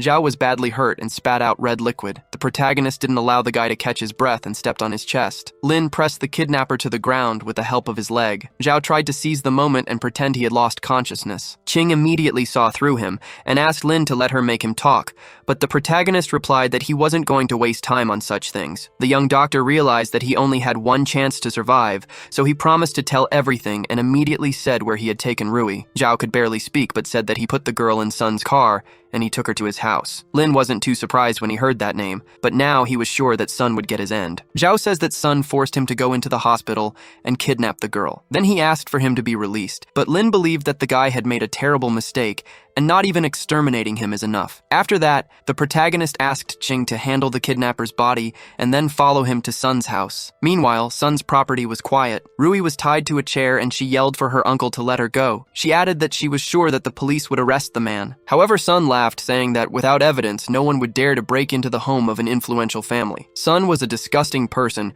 and blamed Shinn for his actions. The man believed that he had to repay the girl for ruining her health. Sun pulled her cheeks and the girl said that her mother had never done anything wrong. Ruie kept resisting because he was sure that his father would soon appear and save her. Sun hit the girl's forehead because she dared to mention Lin in front of him. He says that this garbage was the cause of his suffering. Ruie began to cry loudly and suddenly heard a noise of glass breaking. The protagonist appeared behind Sun and immediately hit him in the face. The wall broke and he fell to the ground. The girl saw her father and the tears immediately stopped flowing from her eyes. Ruie was happy to see Lin and he started to untie her from the chair, promising the girl that everything would be fine. The girl told her father that she was waiting for him and the man began to carefully examine his daughter, looking for injuries. The girl told that the bad uncle managed to hit her in the forehead, but as soon as the father arrived, the pain went away. Lin picked up Ruie and asked if she was ready to teach the bandit a lesson. The little girl replied that she was ready. Sun trembled when the girl told her father that she didn't remember which hand her uncle hit her with, but she said it was very painful. Sun decided to take advantage of the moment and try to run outside. He wondered how Lin found him so quickly. The god of war listened carefully to his princess's story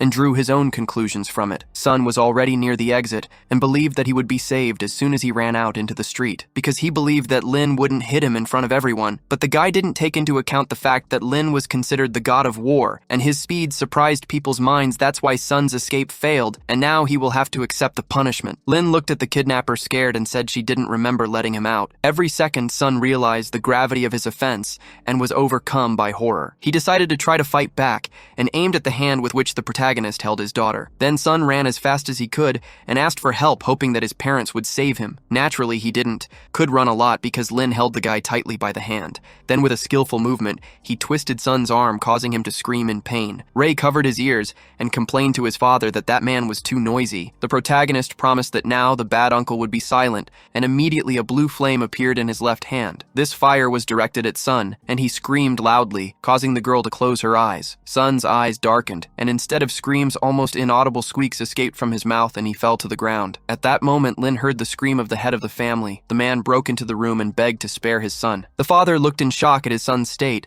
and realized that everything was very bad. His chest was burned and his whole body was covered with bruises. His eyes were rolled. Then his father fell to his knees before the god of war and begged him to have mercy and forgive Sun's stupid mistake. But the protagonist was not affected by these words because he did not feel sorry for his daughter. The head of the family knew that they were at a disadvantage. The next moment, screams appeared in the room. Ching reported that everything was fine in the hospital. Ray was frightened by such a sudden appearance, but the father explained that this aunt was his friend and there was no need to be afraid of her. Then Lin handed Ray to Ching to finish off the evil uncles alone. Sun's father couldn't handle the fear. Ray held Ching's shoulders and wished his father to successfully take revenge on Sun. When Ray left the room, the protagonist could show all his power. Eli remembered that he had shown kindness once before. The head of the family tried to take the god of war, reminded the man that he had no right to impose conditions. At this moment, Sun was trying to crawl backwards, but this time his pleas were useless, and Lin finished off the guy with one blow. The father couldn't do anything and had to see his own son going base. It all ended when Lin said it was too late to beg for mercy,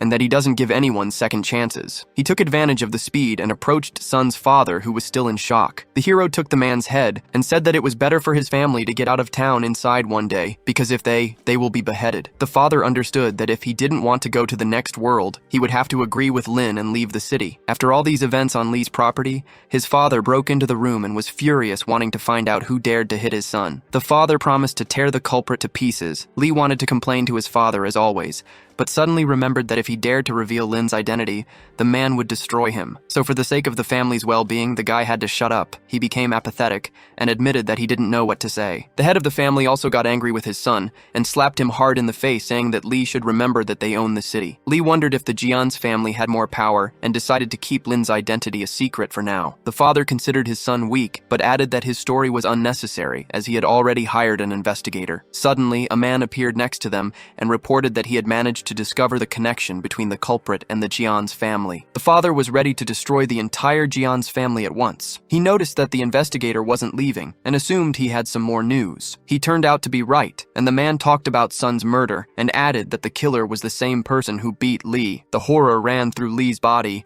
and he was seriously worried that it would be next. His father considered Sun's family a failure for not being able to deal with someone like the Jian's family. The man was completely consumed by the desire for revenge and figured out how to deal with the Jian's family on Benhai celebration night. After some time it arrived, and it was time for Shinn to pick up her daughter from the hospital. The protagonist's wife entered the room and brought a cake asking how Ruie was feeling, but to her horror, her daughter was not in the infirmary. The woman called her daughter in despair, but there was no answer, and she was terrified at the idea that something had happened. The cake fell from her weakened hands. In the next second, Shinn heard her daughter's voice. She forgot everything and ran to the girl asking about her well-being. Ruie didn't want to worry her mother and lied that her father took Shinn asked the girl not to play with strangers. The woman got nervous when her daughter said that Lin was taking her to play. This is because Shinn believed that her husband was at home all this time. Shinn watched with emotion as the cake was discovered and noticed that Lin's wife valued her daughter's life above her. Lin was nearby and admitted in an anguished voice that Shinn was really a good mother. The protagonist was very distressed, saying that he owed her a lot. Then Lin reminded them that it was time for them to go, because this time they are going to the Benhai banquet, so you have to get ready. The protagonist in his last battle,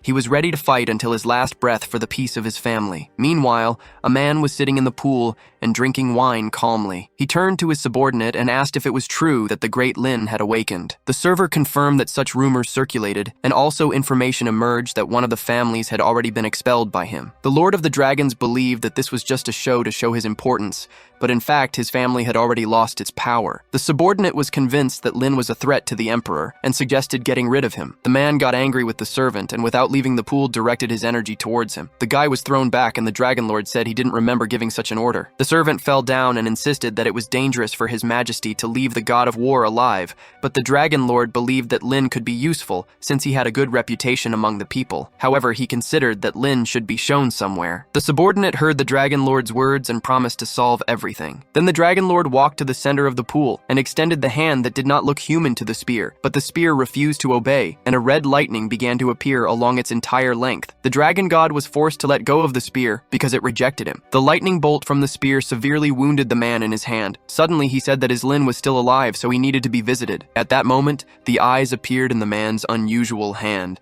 and the concentrated power began to appear in his palm. The emperor decided that since he could not use the artifact, he would simply destroy it. The lightning from God's own spear lit up all around, accompanied by the mad laughter of man. Meanwhile, in Lin's house, all the family members lived a normal life and spent the night calmly. Suddenly, Lin felt something strange and was surprised to realize that the thunder god's spear had been destroyed. Qing noticed the sudden and drastic change in the protagonist's face and asked what happened. Lin asked about the spear. Qing replied after the border war heard that it was taken by the royal family, but the Laishan spear only recognizes its owner, so it would definitely not be used by third parties. The protagonist replied that the spear had been destroyed a few minutes ago. The girl says that the Laishan spear is a divine weapon, then he didn't understand how he could be easily destroyed. The protagonist replied that this was a warning to him, besides he knew who could destroy the spear, and that person wouldn't miss Banhai's celebration. Then Lin sat in the wheelchair and promised the king that he would gather what was taken from him. At this moment, a man dressed all in black appeared near Lin's house, and he quickly approached the windows. He noticed Lin's room and aimed throwing a blade towards the Prota. The window next to Lin broke, and something passed through her at great speed. Qing realized that a hitman had visited them. Lin managed to lower her head and picked up the blade, remaining unharmed. The subordinate shouted to the main character that she was immediately going after the assassin. Lin carefully examined the dragon god dagger in her hands. Zhang and the mother were sitting in the living room when they heard some strange noises and tried to find out where they came from. Suddenly, the lights in the room went out and the girl looked around in fear. Lin was extremely scared when she realized that there was more than one killer in the house. Zhang screamed when she saw the silhouette of a guy in the darkness right in front of her. The girl tried to find out from the stranger who he was and how he entered the house, but the criminal remained silent. This man was wearing a mask and looked carefully at the girls, saying that they would pay with their lives for covering up for the wrong person. Then a small purple ball began to form in the criminal's hand, and he prepared to attack the girls. Li didn't want to go from the base for no apparent reason and offered to give the man all the money they had. The boy in the mask invited invited the woman to take her money to the grave. Jiang hugged his mother, who was also trembling with fear. Several agonizing seconds passed until the girls noticed a man holding the criminal's hand. Lin condemned the guy's actions and slightly twisted his arm. The protagonist didn't understand why he attacked defenseless girls. Lin was going to protect the Jiang's family even if she didn't like them very much. Then, a blue lightning appeared in her hand. The criminal still had a free hand and concentrated his power in his fist. The men attacked each other at the same time and each managed to strike the other's blow. The mercenary laughed and prepared to attack again. The man had fun thinking that Lin was weak. They continued fighting, and soon a knife appeared in the boy's hand with the mask. Suddenly, the door of the house was about to open, and the bandit asked Lin if that was his family. At that moment, the man reacted instantly, and when Shinn and his daughter entered the house, there was no one else there. Shinn entered and saw the girls terrified. Jiang asked if her sister had returned. Shinn was surprised that they were sitting in the dark and went to the switch to turn on the light. When the room was lit, she saw the terrible consequences of the battle and asked horrified what had happened. While the mother was recovering, Jiang said that they were attacked by a guy, but someone managed to save them. Jiang added that the savior looked like that Mr. Lin who showed up on Oxen's birthday. Ray started running into the house and shouting that his father saved the family. Grandmother was disgusted to see this because she considered the protagonist to be trash. Meanwhile, the hero dealt with the criminal and now returned to look at the golden dagger. Qing appeared at the window and regrettably reported that she had failed the task and the bandit managed to escape. Lin said that this is not important now and asked her to look at the dagger in her hands. Then the subordinate recognized the dagger that the Dragon Lord awarded his servants. In addition, she added that Binhai's celebration was moved to night, which confirmed her hunches. Lin asked Qing to go to Wang and say that he must fetch Axen to ensure his safety. The protagonist understood that they were planning to try something against him at Binhai's celebration, after which Qing said goodbye and left. At that moment, the bedroom door opened with a roar, and the happy daughter ran to the hero. She was sure that it was her father who saved her aunt and grandmother, so her father praised her for her intelligence. Lin took the girl in her arms and asked how she would react if her father wasn't exactly a hero. Ruie smiled at his father and admitted that as long as he protects her and her mother, then he will always be a hero. At that moment, Oxen entered the room and then asked his daughter not to bother her father. She took Ruie in her arms and agreed that they would let her father rest a little longer. Axen really wanted Lin to wake up. Suddenly, she heard the cell phone ringing and answered. Lin's wife heard Wang's voice and asked what happened. The man replied that the celebration was brought forward and someone would pick her up tomorrow, but Axen that she no longer had an invitation. However, Wang assured that the invitation is just a piece of cardboard and she is a respected guest. The girl replied that she was happy with the news and also apologized for the inconvenience. Then Axen stroked Rui's head and asked her to take care of Daddy tomorrow night. The daughter was happy to stay with her father and admitted that she was not afraid of anything by his side. After a day, the night of Binhai's celebration finally came. The huge territory was lavishly decorated. Lin didn't understand why Axen looked so upset at this important event. In fact, Axen was worried about her family, especially after her house was attacked. But the mother rudely replied that her two scum was good for nothing, and now she must concentrate and find a man to marry. Suddenly, they turned their heads, and Shinn saw grandfather with Yan. Jiang held his mother and admitted that she was outraged by her cousin's behavior. Yan also noticed her relatives and asked how they got here without an invitation. Jiang shouted that they were honored guests of Lord Wang, and he had personally brought them to the celebration. The guy next to Yuan was surprised by Jiang's beauty, while Yan tried to put herself in a better light. The girl was amused, saying that she had the invitation, and started to tell Jiang to go home. Lin's sister-in-law pointed to Yan and reminded her that this invitation belonged to her sister, so she has to return it. But Yan replied that only a worthy representative gets an invitation. The guy next door finally noticed the invitation and almost choked when he saw that it was purple and gold. These colors were the symbol of the imperial family, and this invitation confirmed the rumors that the Jian's family was close to the Wang family. Suddenly, another man appeared next to Yan and took the invitation, saying it was fake. The girl tried to take it back but failed. The man noticed that her joy didn't last long. Yan was annoyed because a stranger was calling the genuine invitation fake. The old man ordered the girl to watch his tongue and introduced the respected gentleman named Zhou. Yan immediately felt anxious when she realized that an influential person was now next to her. While a member of his family was trying to figure out why there was scum like the Jian family at such a lavish celebration, after these words, the anxiety evaporated, and the irritation and anger returned to their place. But the grandfather stopped Yan. The old man bowed and apologized for his rudeness, and also said that the family was on hand. The man smiled when he heard these words from the head of the Jian's family. Then Zhou rejected the invitation and blamed the Jian's family members for beating Liu. He shouted that he wanted to feel sorry, but now he was considering taking action regarding the situation with Liu. Yan didn't understand what he was talking about and explained that they didn't do anything to Liu. The girl quickly looked at Xian and thought she had something to do with it. At that moment, Yan took Ixin's hand and started accusing her of harming Liu for trying to win her over. Xian replied that it couldn't have been her because he didn't even know about the beating. Liu's father didn't believe the girl and ordered her not to pretend and tell everything. Otherwise, the Jian's family will be forced to immediately leave the city tomorrow. The fight was interrupted by the appearance of Wang. Behind him was the protagonist with daughter and king. Wang would not tolerate those who started family quarrels in this place. Ruie saw her mother and called her. The girl held her father's hand and waved happily to her mother,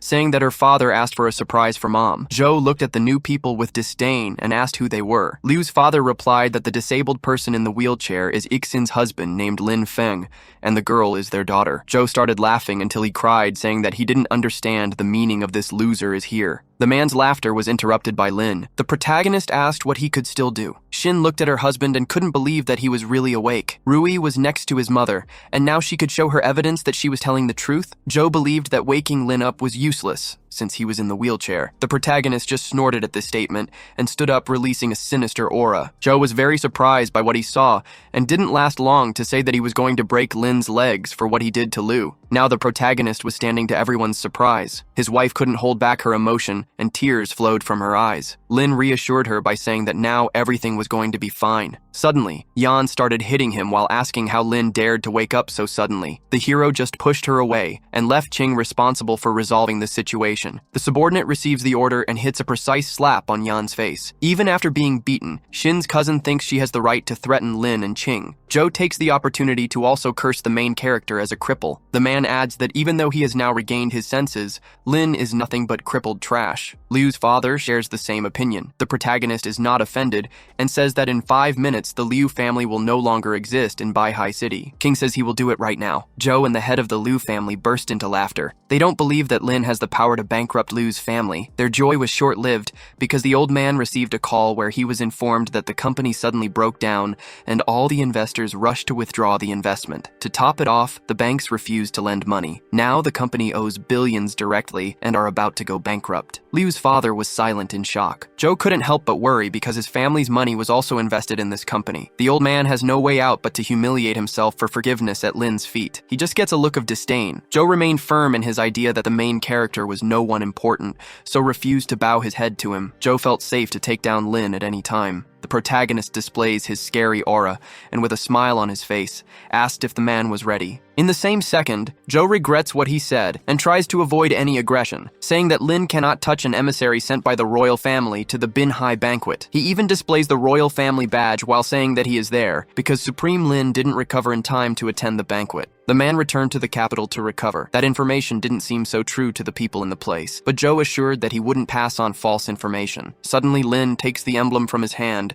and the guy trembles in fear, asking how he dares to steal something from the royal family. Suddenly, the hero breaks the badge with a beam of blue light and warns that the news that Supreme Lin has returned to the capital to recover is false. For the people of that place to break the emblem is basically to offend the royal family. Yan tells grandfather that he needs to clarify that they have no relation to this crazy cripple, otherwise the Jin's family could be harmed. Ruie enters the conversation when he hears the offenses aimed at his father. She says that Lin is not a coward like the Jin's family and can solve their problems alone. Yan is about to beat the little girl while yelling at her to be quiet, but Lin pulls the woman away from her daughter with the power she has in her hands. He reminds Yan that she can't insult the supreme daughter. Shin's cousin falls to the ground after another slap in the face, and she keeps saying that the protagonist is just trash, but soon realizes that he called himself Supreme Lin. Zhou is curious to know if Lin is the supreme of the Southern Territory. At that moment, Qing returns to his master and hands over the army uniform. The main character wears the outfit in a few seconds and admits that he is the supreme of the Southern Territory, but she can also call him Linfung. Shinn is surprised and asks if her husband really was that man who helped her all this time. The protagonist answers affirmatively with a smile on his face. Yan does not believe that he lost such a powerful man to his cousin. The people in the place also did not imagine finding the supreme. Old Li joins the commotion while cursing everyone as idiots for not noticing the medal on Lin's uniform. The guests are shocked by the appearance of the royal family's doctor in this place. Li kneels before the protagonist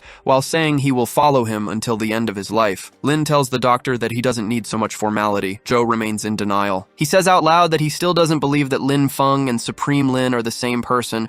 For him, the protagonist just paid someone to act. Dr. Li can't stand such insolence and hits Zhou in the stomach with a punch. The guy falls to the ground, holding his belly while saying that an old man should not assault a young man. He tries to threaten the doctor, saying that there are important people in his family who will not let this go in vain. Lee holds a power in his hands while saying that he will ensure the defeat of these superiors after Joe is eliminated. In the next moment, the guy is thrown out with a punch in the face. Lee asks the supreme leader to give some order. The protagonist just told Wong to expel the Zhou family, the Liu family, and the Jian's family. After all, they were not invited. The banquet will officially open after the expulsion. Yan and his grandfather realize that they will be expelled, but the girl yells that Shinn should be expelled too. After all, she is from the Jian's family. While the old man talks to his granddaughter, Jiang realizes that his brother-in-law is really the supreme Lin. His mother is also embarrassed for having treated him so badly all this time. Meanwhile, the nobles toast with their glasses, celebrating the return of the supreme. They were finally able to see the hero with their own eyes. On the other hand, the Jian's family was kicked out of the banquet venue. Yan keeps complaining while his grandfather says that it makes sense because Lin was a very famous general before she got in that wheelchair. The girl is sure that the protagonist is pretending to be the supreme. She vows to seduce Lin because she is sure that Shinn is not a woman worthy of marrying this man. Meanwhile, in the capital, the young emperor, known as the Lord of Dragons, received alarming news. Zhou had been defeated by Qin, and Lin had not only expelled him from the banquet, but also destroyed the emblem of the royal family. The emperor's eyes burned with rage as he assumed Qin was severing all ties with the royal family to side with Lin. He ordered his subordinate to handle the matter immediately. Trembling, the servant stuttered that he couldn't even get close to them. The Lord of Dragons roared in anger, unleashing a beam of purple light that trapped the terrified servant. His voice thundered as he declared that the Zhou family must be allowed to destroy the Jian family, and that they were authorized to use the #1 weapon against Lin if necessary. The servant, barely breathing, agreed to carry out the order. The emperor sneered, saying he might have spared such a useless thing if it had remained crippled, but now he intended to crush it completely. Later, as the banquet came to an end, Lin returned home with his wife and daughter. Shin's mother whispered to the youngest daughter that today had been a day of great harvest. Meanwhile, Rei noticed her mother's sadness despite the celebrations and quietly told her father about it. As everyone entered the house, Li proudly showed Jiang the jewelry she had received from one of the nobles, gifts given after they learned she was the mother-in-law of the Supreme. Jiang gasped at the sight of the treasures, and both women screamed with delight, shouting that they were now rich. Amid the excitement, Shin calmly said that she and Lin had something important to share. The women, still dazzled by the jewelry, barely paid attention. Shin asked Rei to go to her room because they needed to have an adult conversation. She promised to come upstairs later to put her to sleep, and Lin also promised he would be there. Obediently, the little girl went upstairs. Now all eyes were on Lin. Someone asked when he had woken up. Lin replied that it happened suddenly after seeing his daughter being bullied. Out of nowhere, Shin slapped him across the face. Through tears, she cursed him, saying he could have told her sooner. So much pain could have been avoided. Lin caught her hand gently and said he woke up, but avoided revealing it because he thought she might choose that other man. Shin turned her face away, letting go of his hands. She confessed bitterly that she had no other choice if she wanted to keep their daughter safe and well-raised. At that moment, Lin wrapped his arms around her, whispering that she and Rei were the only people he had. From this day forward, no one would ever dare to harm them again. Softened by his words, Shin hugged him back. Lin finally felt calm enough to focus on what lay ahead. He needed to unlock the royal bloodline and locate the 3 great generals, the White Tiger, Red Bird, and Zhuan, who were now part of his plan. The next morning, the family sat together for breakfast. Jiang casually read the news, asking if her brother-in-law was truly the Supreme Lin, since his image was all over the internet, with people talking about the return of the powerful general. Lin simply replied that she should believe whatever she wanted. Trying to win him over, Jiang claimed she had taken care of him all this time. Lin thanked her for the supposed care, even though he knew she was lying. Suddenly, the front door burst open. Shin's mother stormed in, holding an envelope in her hands, with Jiang right behind her. The old woman accused Lin of pretending to be the Supreme, while putting the Jian family at risk of losing everything. Calmly, Shin asked what she was talking about. The woman threw the envelope on the table and told her to see for herself. Shin opened it while Jiang smirked, revealing that she had investigated him and discovered he was not who he claimed to be. The letter stated that the protagonist came from Nilyu village in the Quanhai district of Binhai City, describing him as an unemployed man. Shin was shocked, but she refused to accuse her husband of fraud. Lin looked at Jiang and coldly told her to speak up and say what she really came for. Shin's cousin arrogantly announced that she brought the information requested by their grandfather. From today, they were all expelled from the Jian family, and Shin was no longer employed by the company. She added that by the grandfather's order, they must leave the house immediately. Lin looked at his daughter and asked softly if she wanted to live in a house facing her mother. Ray answered yes, though her voice trembled with apprehension. Shinn, still worried after losing her job, couldn't hide her fear about their future, but her husband reassured her, saying she had nothing to worry about. Meanwhile, Lee silently cursed both her daughter and Lin, calling them two losers. Lin, however, ignored the negativity, focusing only on protecting his wife and daughter. He called Ching, instructing her to come pick them up and take them to the Bixu Lake area. Hearing this, Yan laughed mockingly, saying that Bixu Lake was a place only millionaires could afford, and accusing him of lying again about being supreme. The protagonist calmly told his wife to follow him, and she obeyed without hesitation. Yan, still sneering, asked if he planned to live on the streets with Shinn and Ray. As they prepared to leave, Lin remembered how the current house had once been a wedding gift to him and his wife, but he now insisted on leaving it behind. At that moment, Ching arrived. Jiang immediately recognized the subordinate and started piecing together her brother-in-law's true identity. Realization hit her. Lin really was the supreme. Determined to stay close to power, she tried to leave with them, pulling her mother's arm, but Li, convinced Lin was a fraud, refused to go. Yan, annoyed that no one was taking her seriously, grumbled as they departed. Sometime later, the protagonist arrived at their new property. Ray's eyes sparkled with excitement as she explored the place. Lin instructed Ching to ensure his daughter's safety, and she obeyed, leading Ray to see every corner of their new home. Noticing Shinn's somber expression, Lin asked if something was wrong. She admitted she was afraid all of this was just a dream. Lin gently held her face, assuring her it was reality and that they would be happy as a family again. Even without fully regaining his strength, he promised to protect her. He added with conviction that no one would ever bully her again. Still, Shinn looked unconvinced. Wanting to make her smile, Lin suddenly shouted that he had bought the only village in the entire city of Binhai overlooking the sea, then asked if she liked it. Shinn burst into laughter, teasing that people shouldn't know the Supreme had such a cute side. Lin replied that this side was only for his family to see. At that moment, the phone rang. Lin stepped away to answer it. Shinn decided to take Ray inside while he worked. During the call, Lin said he was already on his way. His wife stopped asking what had happened. He explained that it was a call from the army and that he needed to leave for a while. Ray shouted for her father to play with her, but Lin told Shinn he would likely be away for 2 or 3 days. She feared being abandoned but forced a smile, saying she would take care of Ray while he was gone so he could focus on work. He kissed her forehead, promising that Ching would stay to protect them. Hours later, the protagonist arrived at the army office and called for Long Tao. The soldier rushed forward, embracing Lin and saying how much he had missed him. The other soldiers, unaware of who he was, stood confused until Long shouted that this was Supreme Lin, the highest commander of the Binhai military department. Immediately, the men bowed their heads in respect. Long explained that he had taken over as supreme commander during Lin's absence, but now intended to return the position and retire. Lin questioned whether he truly wanted to retire so soon, now that he had become a major general. Long sighed, saying the command post had changed drastically, with almost all positions now under the royal family's control. He was glad Lin had returned. Finally, there would be fresh air in this chaotic environment. Lin thought to himself that soon, more people from the royal family would likely infiltrate the command post. Long, noticing his expression, asked if he really believed that would happen. The protagonist replied by asking if this wasn't the reason he had called him. Long admitted it was, saying he had been so excited by Lin's return that he had almost forgotten. He then took out several files, handing them to the Supreme. Inside were detailed envelopes outlining the rotation of national military commanders since the day Lin had been incapacitated. The reports also contained crucial updates about the ongoing battle at the border. Lin carefully read through the documents and stated that nothing catastrophic should happen since the military departments were under royal control. Long immediately countered, saying that this was precisely the issue. These royals were so used to being respected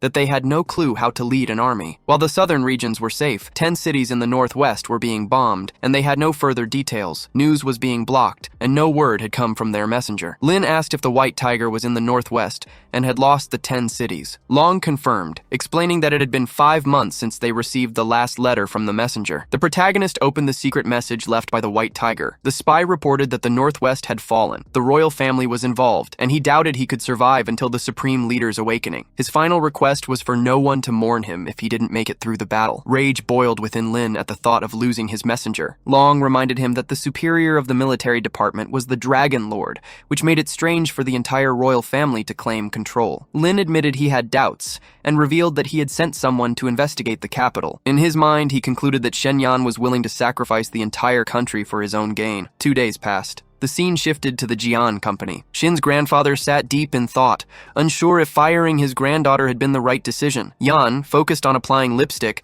reassured him by saying Lin was a fraud and Shin was useless. But the old man hesitated. Since her departure, every business partner had withdrawn their capital, leaving the Jian family with nothing. Playing the innocent, Yan claimed everything would turn out fine. The old man slammed his hand on the table, furious, shouting that nothing would be fine. All the partners had abandoned them to join Lin. Yan, desperate, blamed everything on her cousin, saying none of this would have happened if the finance department hadn't been under Shin's control. Taking a deep breath, the grandfather told her to hurry. They were going to meet the old man. This patriarch, before his death, had left behind a letter to be opened only in a time of absolute desperation. The grandfather believed the letter might hold the key to saving the family. Later that day, the protagonist returned home. He turned on the lights, accidentally waking his wife, who had fallen asleep on the couch. Shin stirred and asked softly if he was back. Lin covered her with his coat, asking why she hadn't gone to bed. She replied that she had been waiting for him. Feeling relieved to see him safe, she decided to head to the room, advising him to get some rest as well. From the window, Ching appeared. Lin asked if she had any reports. She delivered 3 critical updates. First, since Shin's departure from the company, all major partners had cut ties with the Jian family, causing losses so severe that the company was on the brink of bankruptcy. Second, the Dragon Master was under house arrest. He was unharmed, but his power had been transferred to one of his former unknown rivals. Third, news of the White Tiger's messenger. 5 months ago, he was last seen at the northwest frontier in a place called the Masterless Kingdom. Lin's expression hardened. He recognized the name. Ching added that the place was now in ruins. Lin nodded, saying that was all he needed to know. The information confirmed to him that a world of internal and external chaos was approaching. The next morning, the hero prepared a lavish breakfast, waking his family with the delicious aroma. Jiang, still half asleep, was surprised to see the table set so beautifully by her brother-in-law. Lin explained that the meal was especially for Ruie and Shin. Soon his wife appeared, rubbing her eyes, clearly exhausted. He pulled out a chair for her, teasing that she probably hadn't rested well because she stayed up waiting for him. Shin admitted she had been thinking about getting a new job last night. Suddenly, Lee spoke up, her voice cutting through the peaceful atmosphere. She said it was time for Lin to pay for being taken care of during the 2 years he had been incapacitated. The mother-in-law demanded money as compensation, blaming him for the family's downfall after his awakening. Shin immediately defended her husband, telling her mother to stop talking nonsense. But the woman wouldn't stay quiet, continuing to insult Lin. Embarrassed, Shin apologized to her husband, explaining that her mother only cared about money. The protagonist laughed, saying that in a way his mother-in-law was right. He indeed had to secure money for the house. He then took the chance to ask how his father-in-law had passed away. Shin replied that her father died in a car accident. Needing more details, Lin looked to Jiang, who said she didn't know much. She suspected Yan and the others had framed her father, likely because he had been chosen by their great-grandfather as heir to the Jian family. The relatives were furious, and when he died, their family didn't receive a single penny of the inheritance. Furious, Ruie shouted that they must recover her grandfather's inheritance. Jiang, irritated, snapped at her, saying a child knew nothing about such matters. But Ruie pulled out a necklace her grandfather had given her, saying he wanted to give it to her in due time. Lin took the necklace in his hand, instantly recognizing it was made of evolutionary stones. Shin, curious, remembered seeing the necklace once in her father's office. The protagonist knew this was no ordinary necklace. The royal family possessed special lineage abilities, but to evolve,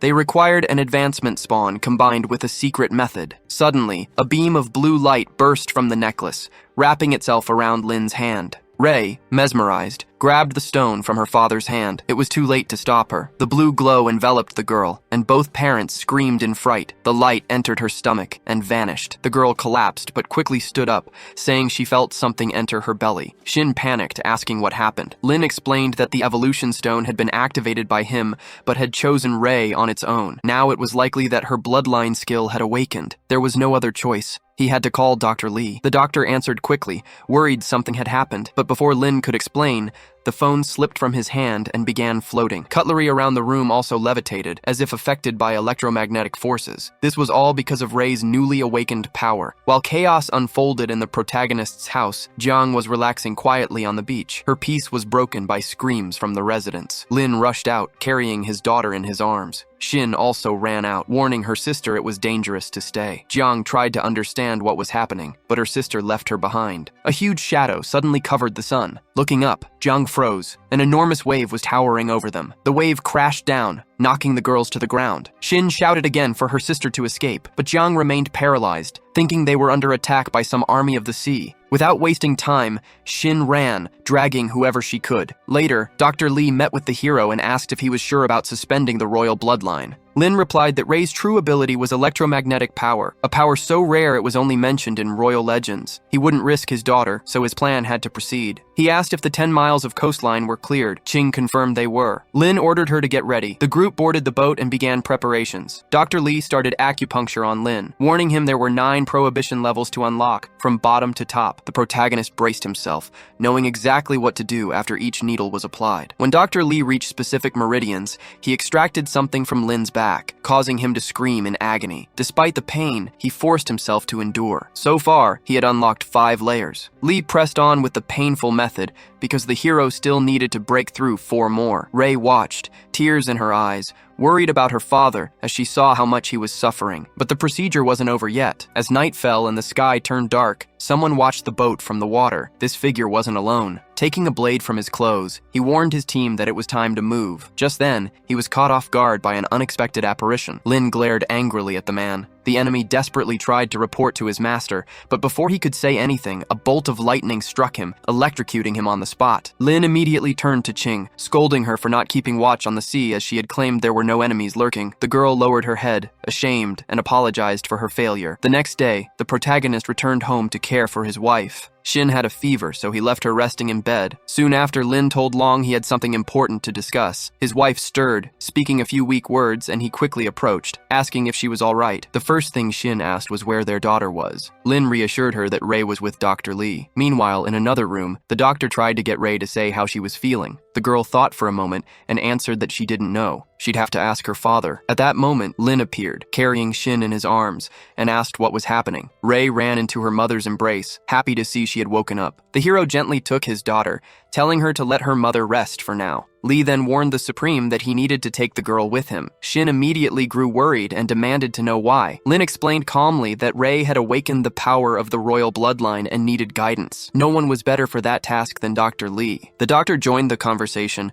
explaining to Shinn that a fierce battle was raging in the northwest, but the royal family was hiding it from the public, creating a false illusion of peace. He added that Rei's awakening was unexpected, and that the one currently controlling the capital was a mortal enemy. Therefore, Shinn and her daughter could become the Supreme's weak point if they couldn't protect themselves. Even after hearing this, Shinn hesitated to let her little princess leave. She insisted Rei should stay home. Lee patiently convinced her, saying he would only be with the girl for a year. He promised to teach her everything he had learned in his life and swore she would not be harmed. The protagonist left the decision in his daughter's hands, promising not to force her. Rei, imagining the powerful enemies her father would face, feared he might end up crippled again. Determined to become strong enough to protect him, she chose to go with the doctor. Lee praised her courage and urged them to hurry. Before leaving, Rei handed an agenda to her father, asking him to keep it safe until they met again. She admitted she didn't feel she had spent enough time with him since his awakening. Lin, with a sad expression, apologized for not being more present. Wanting to leave quickly, Rei pulled the doctor along, saying she would return in the future. Shinn didn't even have time to say goodbye. Her daughter had already run off. Outside, Rei thought to herself that she needed to protect her parents. Back inside the house, Lin promised his wife that their daughter would be fine. Shinn, still worried, asked if he would leave again. Lin confirmed, saying there was news from his subordinates in the northwest,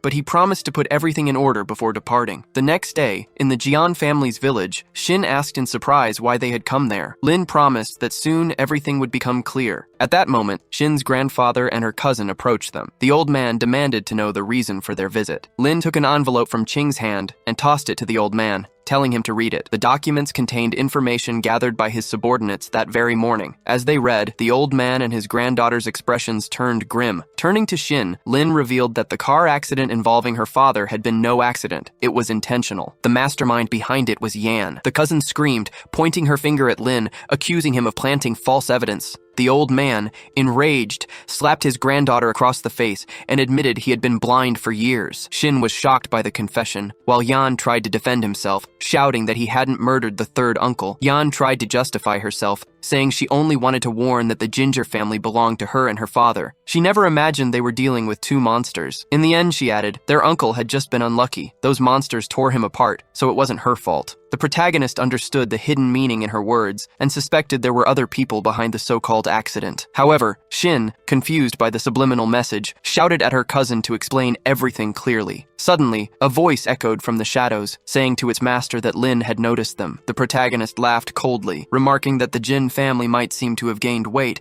but they were hiding rats within their walls. At lightning speed, Ching dashed toward the source of the voice, so fast no human eye could follow. The old man begged Lin not to harm the Jin family just because he was displeased. The protagonist calmly replied that he only wanted to know which rats were lurking nearby. Moments later, Ching burst into a hidden room and tackled a blue-haired man. The intruder laughed, saying his mission was already accomplished, and she would never be able to hold him. He tried to escape, but a fierce fight erupted. Despite his efforts, Ching neutralized him and dragged him back to the main hall, throwing him at her master's feet. Realizing there was no way out, the man's body erupted into a terrifying transformation, two horns sprouting from his forehead. Lin immediately recognized it as a mutation of the royal bloodline. Yan pointed at the creature, screaming that it was one of these monsters that murdered her third uncle. The protagonist stepped in front of Shinn, shielding her while leaving the fight to Ching. The loyal subordinate materialized a shining dagger in her hand. The mutant snarled that he would take her down and then finish off Lin. With his claws igniting in flames, he lunged at Ching, but she moved with precision. In an instant, her dagger slashed across his neck. The mutant collapsed, choking on his own blood. Yan stared in disbelief, unable to comprehend how someone could defeat such a monstrous creature with a single strike. As the enemy's body fell lifeless, Ching noticed something in his possession. She picked it up and handed it to her master. Lin examined the small device and immediately recognized it as a communication tool. A voice came through. It was Zhou Shan. On the other side, Zhou Shan asked how he knew who was listening. Lin's anger flared. He had spared this man at the banquet, but now his patience had reached its limit. The old man of the Jian family paled, fearing that the protagonist would confront Zhou,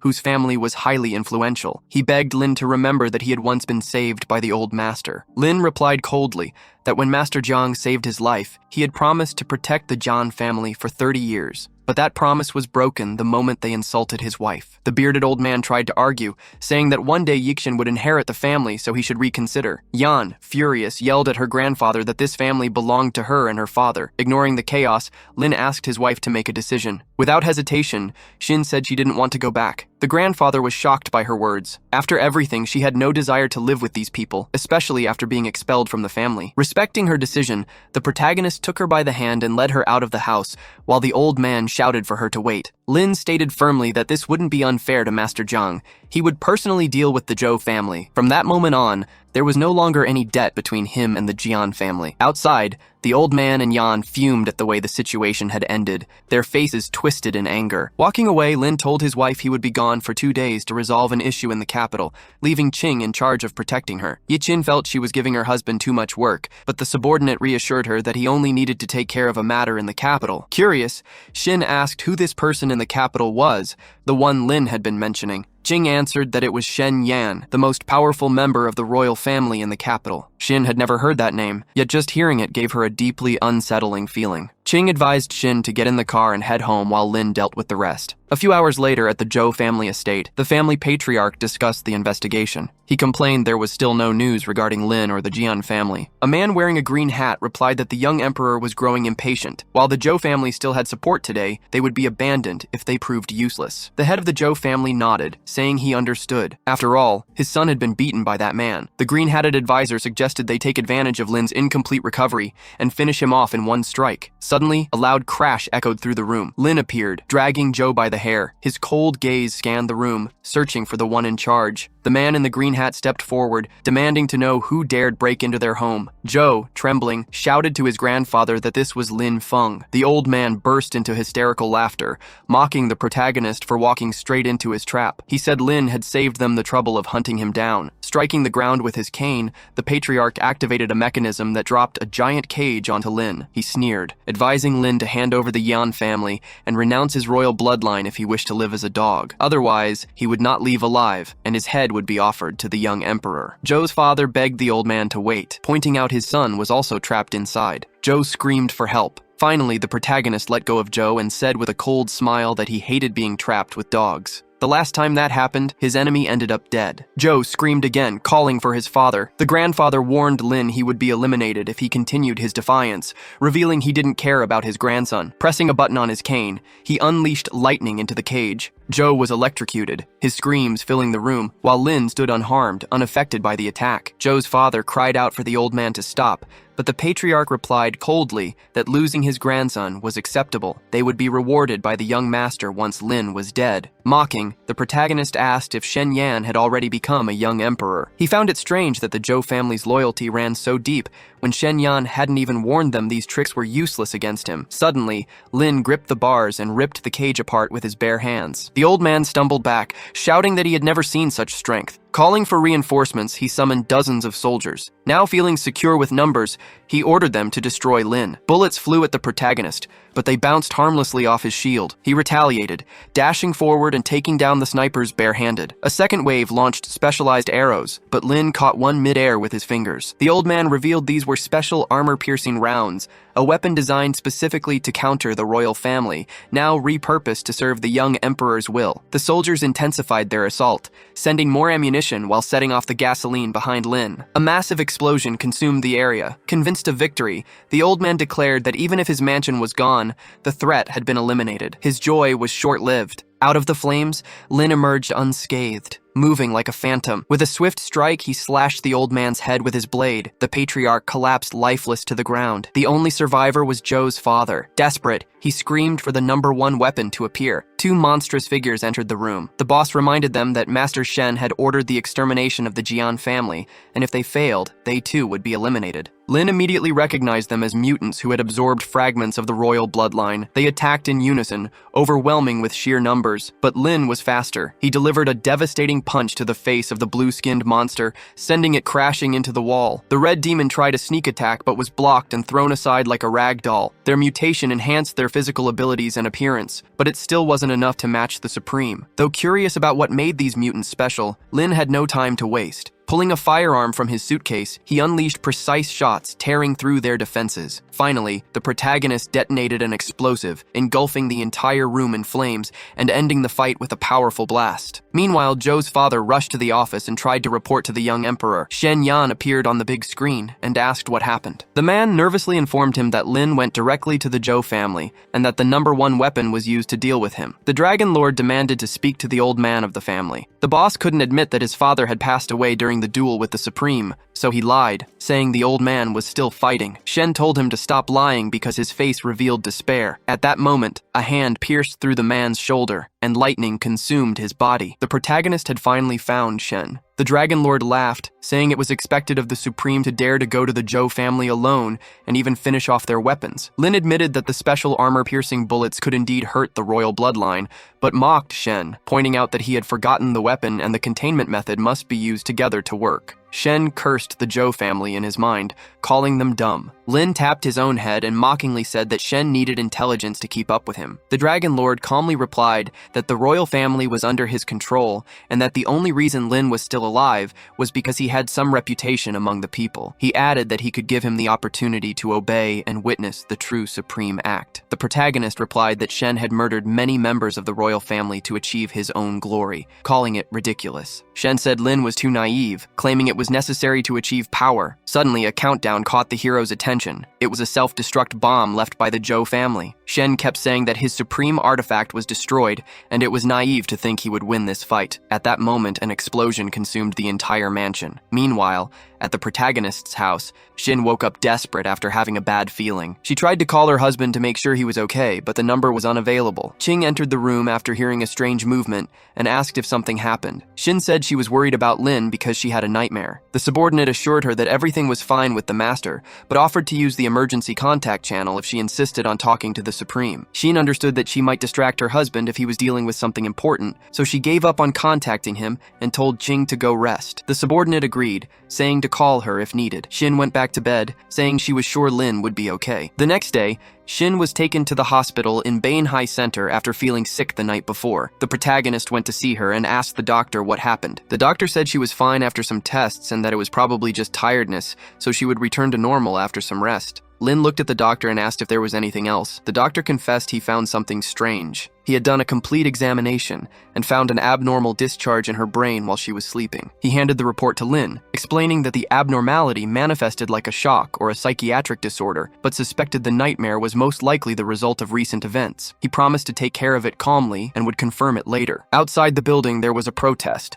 The population shouted to let the Chinese head of state speak. Lin watched the commotion through the window, his expression dark. Suddenly, Qing burst into the infirmary in desperation, saying that the situation in the northwest was completely out of the royal family's control. The internet was now full of news about the battle. Lin finally understood why the population was screaming in the streets. He questioned if there was any action by the military units in the west and north. The subordinate replied that the informant reported that the two military departments had discovered spies. Shenyang was overwhelmed with work, and because of that, the contract was torn apart, exposing the truth to China. Qing added that people worldwide had launched petitions online, demanding that the general take the commander's position. She wanted to know what action Lin would take. The protagonist understood that the people wanted the commander of the military department of Binhai City expelled because of his ties to the royal family. Now the population was shouting for Lin to take command. The hero thought about the decision he had to make and ordered Qing to continue securing the area while he was away. The scene shifted to the army office,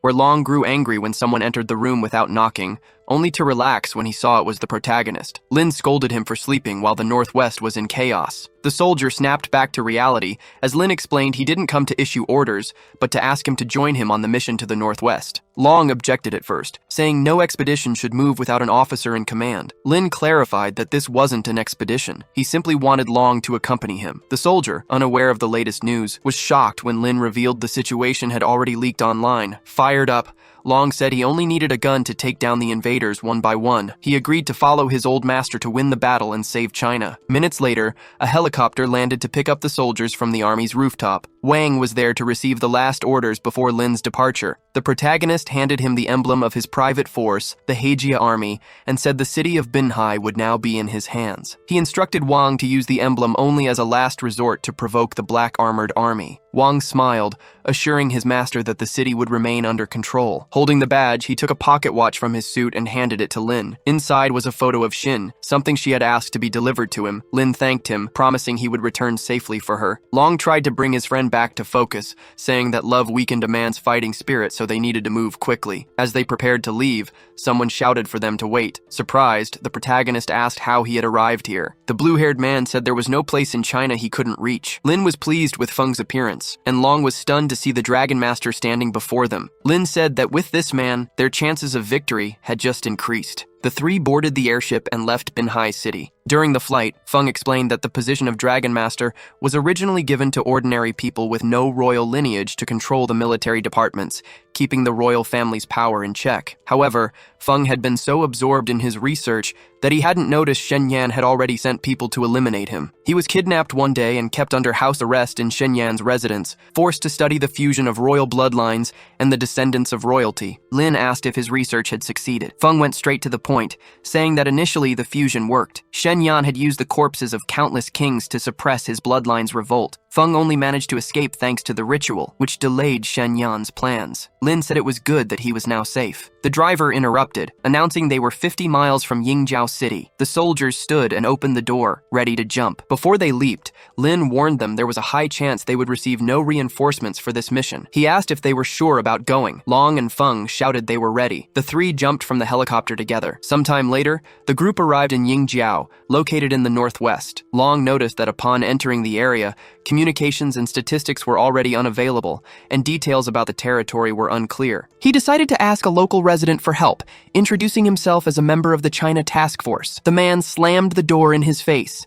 Long realized they were not welcome in this city. The protagonist said they could gather the information themselves and asked Long to check the map to see how far they were from the fort. Long replied that beyond the sand dunes, there were still 30 kilometers to go. As they planned their next move, they were secretly watched by a little boy hiding behind the rocks. The protagonist approached and offered chocolate in exchange for information. Then he asked if the boy knew where the headquarters were located. The boy grabbed the candy without hesitation and asked if the Chinese soldiers were really going to fight the bandits. When Lin confirmed, the boy said they should follow him. Along the way, the group learned that several intruders from the royal family had already entered Yingjiao. The boy spun a key around his finger and explained that no one in the city would dare help the soldiers. His father had changed ever since his brother died. All the brave men in this place place were murdered, so no one passed on information anymore. He warned that he would only help them once. If this wasn't enough, they were on their own. Using the key, the boy opened a door, revealing a hidden shelter. Inside, the group came across other Chinese soldiers, badly wounded and covered in scars. Proudly, the boy said these men were saved by him and his father last year. The soldiers, however, were visibly frightened, unsure if Lin's group was an ally or an enemy. Lin noticed the men's accent matched this city's dialect. He lowered his weapon slightly, stating he didn't come to ask them to protect the royal family. He only wanted them to defend their own home. Meanwhile, the intruder group known as the Sandwolves received word that more Chinese soldiers had arrived in the city. Their leader fired several shots into the air, demanding the villagers hand over the soldiers. He promised a reward, but no one dared to leave their homes. The same villager who had earlier slammed the door on Long was now hiding inside his house. The intruders tried to break down his door. The leader, a man with a tattoo on his neck, shouted that if no one revealed the soldiers' location, they would burn the entire village down. Unseen by the bandits, a long-range weapon was positioned quietly, aiming at them. The Sandwolves had no idea they were already in the crosshairs. Believing they had the upper hand, they prepared to set fire to the residents' homes to force them to talk. Suddenly, one of the intruders was fatally shot in the head and dropped to the ground. His companions spun around, searching for the attacker. Lin appeared from the shadows and silently neutralized him. The Sandwolves were caught completely off guard by the strength and precision of this soldier. The attack was so quiet that the remaining bandits continued threatening the villagers, unaware that death was stalking them from behind. Lin tossed a rock to draw one man's attention and mocked them, saying their alertness was truly astonishing. The attacker turned and fired wildly with both guns, but Lin overpowered him with ease. Lin coldly said that the man could never win with simple weapons. Shocked, the intruder realized too late that the one standing before him was the Supreme himself. The protagonist took him down and, with his gun aimed at the man's head, told him to be more attentive when he meets him in the next life. A single shot ended him. Another intruder saw what happened and tried to hide, but was caught when he attempted to sneak up on Lin. Trembling, he knelt down and begged to be spared. Lin asked if he had spared the residents of the Northwest. The man stayed silent, and with that, he too was eliminated. The villager, who had been watching the scene through a crack in his door, saw the carnage unfold. Lin turned to him and ordered him to stay inside until every intruder was gone. The man obeyed and asked if China was really there to save them. Lin replied yes. Minutes later, reinforcements from the Sandwolves squad arrived, continuing their hunt. The protagonist positioned himself on top of a house to get a better view of the incoming enemies. At the perfect moment, he leaped down, firing both pistols, hitting several targets as others fled. From his window, the old man watched in awe as Lin fought alone against a swarm of men. The protagonist switched to hand-to-hand combat, neutralizing the intruders with devastating punches. The villager remembered the last time he had seen someone this strong. It was the man leading the Sandwolves. The commander of the reinforcement squad grew furious when he realized his men were terrified of a single Chinese soldier. He insulted them, calling them pathetic losers. But then fear gripped him when he noticed an eerie silence among his men. At that moment, Lin appeared behind him, having just eliminated the mercenary standing next to him. The man pointed his gun in panic, but Lin crushed the barrel with his bare hand. Two soldiers saw their boss struggling but chose to run, abandoning the fight to save their own lives. The rest of the squad followed, fleeing at full speed. The protagonist's team waited from the top of a mountain, raining precise shots down on the intruders. In that tense moment, the enemy boss called Lin a coward for pointing a gun at an armed man. Lin stared at her coldly and asked if she really thought it was honorable when her group pointed weapons at the unarmed citizens of this country. For him,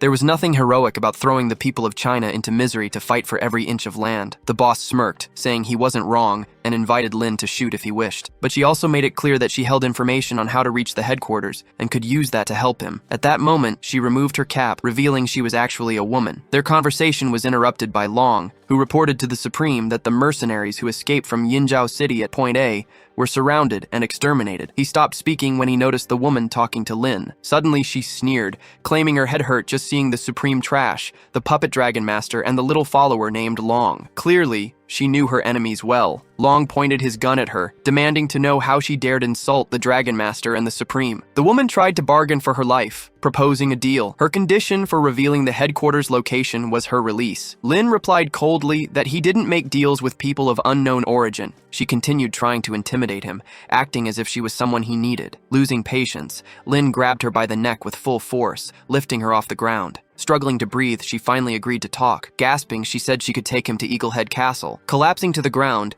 she tried to catch her breath, muttering that she had heard the Supreme had awakened but never imagined he would regain his strength so quickly. Now she was truly worried about her life. Lin began assigning tasks. Long was to keep an eye on the girl, while Feng was tasked with organizing the troops in Eagle Point City. From now on, their objective was to protect this location as their only fortress. Feng agreed and immediately put the injured Chinese commander from earlier in charge of arranging the soldiers. Later that day, the girl walked with her hands tied as she provided information along the way. She explained that the Sandwolf squad patrolled twice a day and would send more soldiers if the first team failed to return. The protagonist interrupted, asking how far it was to Eaglehead Castle. She vaguely answered that they would reach it after climbing a few more sand dunes. Checking the map, Feng realized she was lying. They were actually moving in the opposite direction, heading toward the edge of the desert. Long pulled his gun, warning her not to play tricks because his patience had limits. The mercenary pretended to be misunderstood, claiming she was only trying to prevent Lin from fighting 10,000 men alone and that her intentions were to help. Before Lin could respond,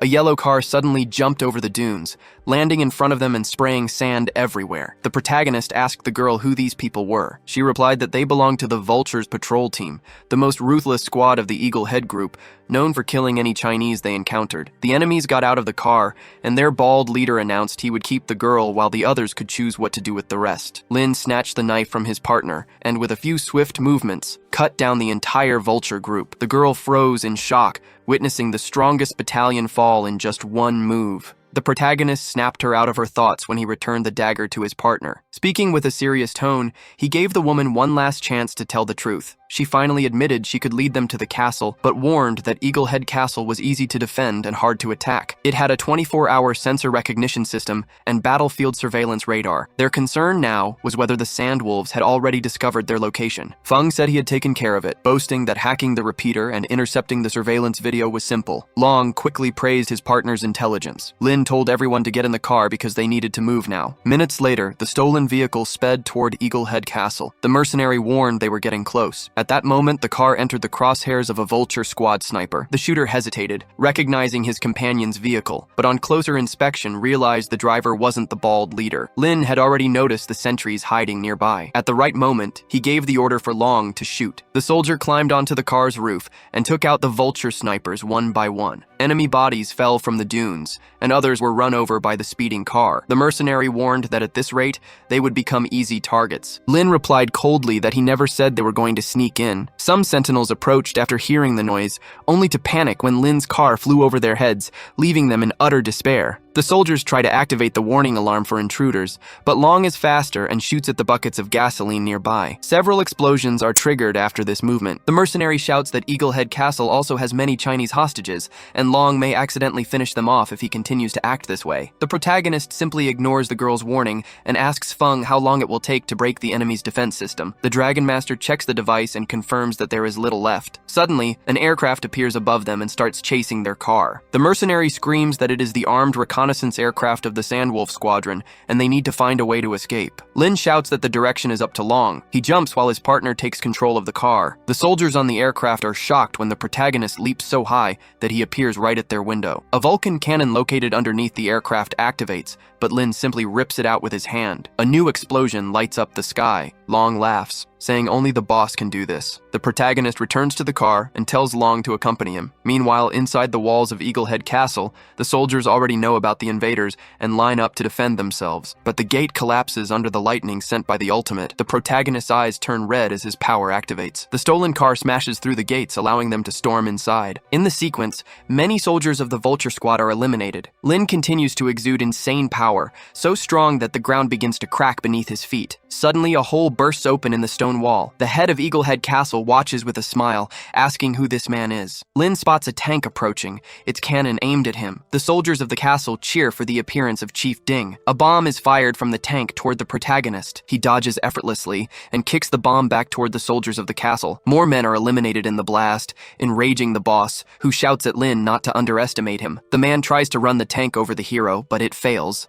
Lin grips the vehicle with his hands and sends electricity surging through it. Ding senses the overwhelming chi radiating from Lin, yet still feels confident. He fires another shell directly at the hero. Unexpectedly, Lin grabs the bomb with his bare hand, stopping it in the barrel. Another explosion erupts, but the protagonist remains unharmed. He calls Ding a sneaky rat before breaking into the castle. Inside, he finds the room where the hostages are held. A woman clutches her son, asking if he was sent by China to rescue them. Lin confirms and orders the hostages to follow him. Meanwhile, outside, the castle soldiers clash with the protagonist's team. Long drives through opponents with excitement, then jumps out of the car and drags the mercenary along. At that moment, someone shouts, "Sister Yibing!" The hostage freed by the protagonist runs and hugs the girl, saying he thought she was dead. The mercenary smiles with joy, realizing everything is fine with him. The little boy glares at Long, asking why he tied up his sister. The protagonist replies that it's simple. This beautiful girl is actually a demon who murders without hesitation. The boy screams that it's not true, saying the hostages would have been killed if not for Sister Yibing. He unties her himself, asking her to tell everyone she isn't a bad person. At that moment, other hostages join in, confirming the boy is right. They explain that many of them were traveling across the northwest border of China, but were trapped because of the battle. Fortunately, Yibing came to save them. The protagonist decides to free her after learning this. The mercenary says he can rest easy because her hands have never been stained with the blood of the Chinese people. She confesses she is a secret agent sent into the Sandwolf squad,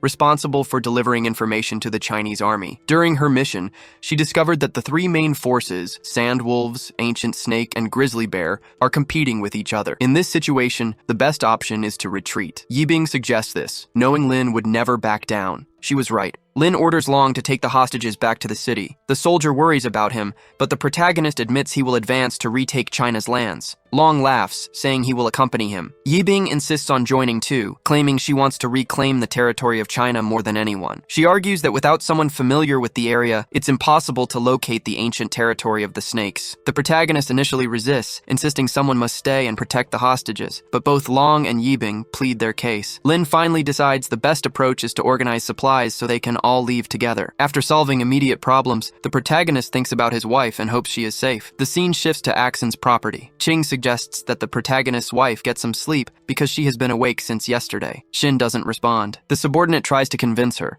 saying the Supreme would not be happy if he knew how hard his love had been working for the new company. Shinn only says she wants to help the country as everyone else is doing. Her research shows that after one of the partners completely separated from the Jian family, he founded a new company capable of competing with the Mei family. This information might not directly help the country, but Shinn is sure that soon Binhai City will fall into chaos. Her eyes drift to a frame holding the family photo. Lin and Ruie are the most important people in her life. The subordinate, touched by the scene, mentally promises the protagonist that she will help his wife stabilize the situation in Binhai City and will not disappoint him. Night falls quickly. The protagonist sets up camp, lying down while gazing at his wife's photo inside the pocket watch. He kisses the image, promising to return soon. The next day arrives and the hostages organize the last supplies. Luckily, they have enough food and protection to continue on their own. The old man thanks the protagonist for all his help and promises the hostages will be fine, allowing them to head to Eagle City safely. Lin is grateful. Hours later, the group reaches the most chaotic city in the northwest. The invaders have turned it into a mess. Yibing says there's no choice but to keep moving. Long looks at the boss, asking if they should proceed, but realizes the protagonist has already advanced ahead. He considers following,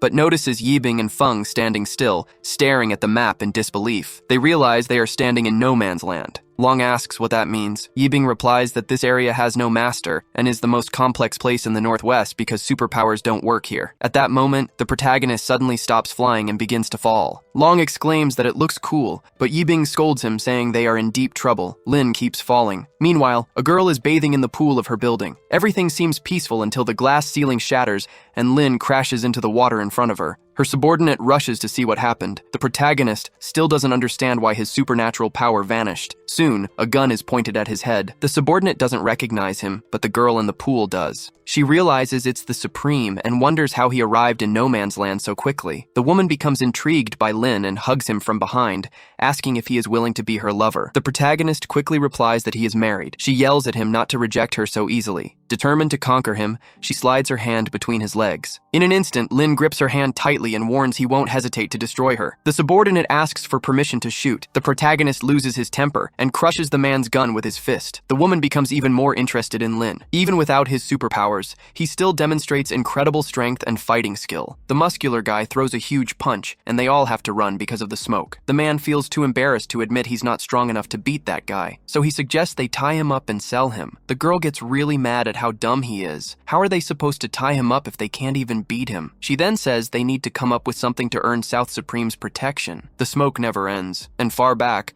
a woman asks her man to bring her something to wear. That's when our protagonist bursts out of the smoke and charges at them, but the guy quickly raises his hands and tells him to wait. His master is getting dressed, and it's not polite to attack a lady at that moment. Unfortunately for us, she's now dressed, and she says she'll be taking the protagonist to join her, asking what he thinks about that. He replies that actually he's going to wipe out the sandwolves, and that includes her, but the woman responds saying he'll definitely agree to her terms. Showing off her seductive body, she says she has something he really wants, and maybe, just maybe, she does. But not everything that shines is gold. Our protagonist starts to wonder, does this woman know his true identity? Is that her plan, to blackmail him? But the woman says that Supreme must have sensed the strange magnetic field on Earth, and that it could mess with special abilities. She explains that without his powers, Supreme would struggle, but the protagonist says that won't be an issue. Still, she keeps talking, saying there's some ancient, mysterious seal in the Earth's core, connected to the magnetic field. If he removes that seal, his powers won't be affected anymore, and to find that place, he has to fully trust and cooperate with her. She asks if he's willing to do that. Sensing the malice in her voice, he asks what her real intentions are. Someone shows up and interrupts. A guy points a gun and asks if he's the one who fired earlier. Turns out, the woman's soldier got captured, and we didn't even notice.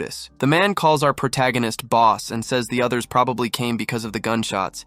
He then asks how many of them came and which tribe they belong to. The guy says they're from the Sandwolves tribe. Our protagonist says they should leave now. The beautiful, seductive woman, with curves that defy physics, says they have the same goals, so they should cooperate. The guy with the gun blushes. His brain was somewhere else. The temptations are pretty obvious, but the girl suddenly pulls a weapon from her back and says they can't afford to be that careless. Of course, our protagonist isn't even fazed. For him, women are already deadly weapons, so what he's seeing now is just a deadly weapon, holding more deadly weapons. While they're talking, outside the building, other people with PNG quality AK-47s are approaching. The woman tells her friend to get into character, and for some reason, now the whole place is flooded. The men head to the back door to hide. Meanwhile, the invaders enter and see two beautiful women in perfect outfits. Instantly, they're hypnotized by the seductive vibe in the air. The woman asks if they want to join in on the fun. They all start taking off their clothes, thinking it's that kind of fun. They leap at the girls, but right then, the white-haired one ducks and pushes her friend underwater too. That's when the hidden soldiers open fire, wiping out every man about to fulfill his deepest fantasy. They were tricked. The two sirens hidden underwater were completely safe. And once again, what bodies, what beautiful bodies. They rise from the water-filled trap. Too bad the smoke keeps ruining the view you actually wanted to enjoy. And yeah, it's still in the way. They don't even know each other. The woman says her name is Bingzi and asks the white-haired girl what her name is. She replies she's Yuli, leader of the ancient snakes. With a suspicious look,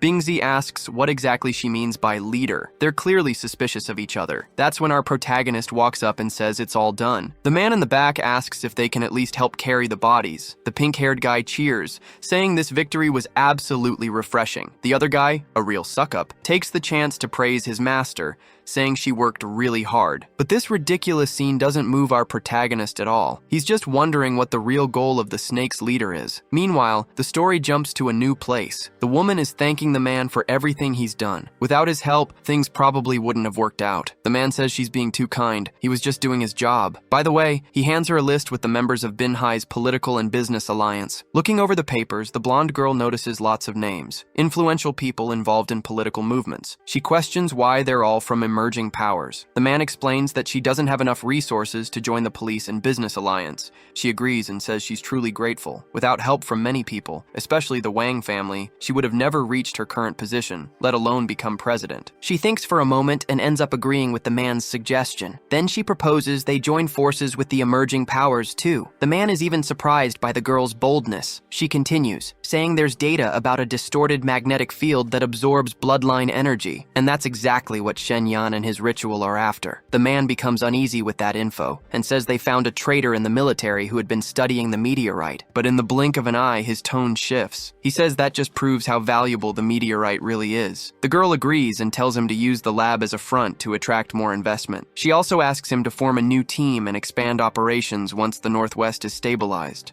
They agree and move on to other topics. Once again, the man praises the girl, saying she made an excellent choice. Another woman also congratulates Miss Zhang. She smiles, deep in thought, remembering something she heard, that the husband handles outside matters, and the wife, the internal ones. She wonders if she's doing a good job in her role. Later that night, in Binhai's banquet hall, everyone's in celebration mode. A man calls for everyone's attention to give a congratulatory speech. He announces the arrival of President Jiang Shihui. She walks in wearing a stunning dress that shows off her incredible curves. She grabs the mic and thanks everyone for coming and for their support. On behalf of the entire group, she offers her congratulations. The party goes on, and everyone starts chatting and greeting each other. Meanwhile, the girl in the white cloak stays quiet, reflecting to herself. She makes a promise to protect everyone, no matter the cost. We then return to our protagonist group. They're surrounded by rubble. The guy with the braided hair is getting bandaged. He's hurt. The girl jokes that, despite looking tough, he's super sensitive to pain. Acting like a little kid, he says he didn't expect the grass there to be that poisonous. Another girl is just done with him. She only asked him to clear the area, and somehow he gets cut by grass and poisoned. That's just ridiculous. The man apologizes, but clearly isn't taking it seriously, because right now,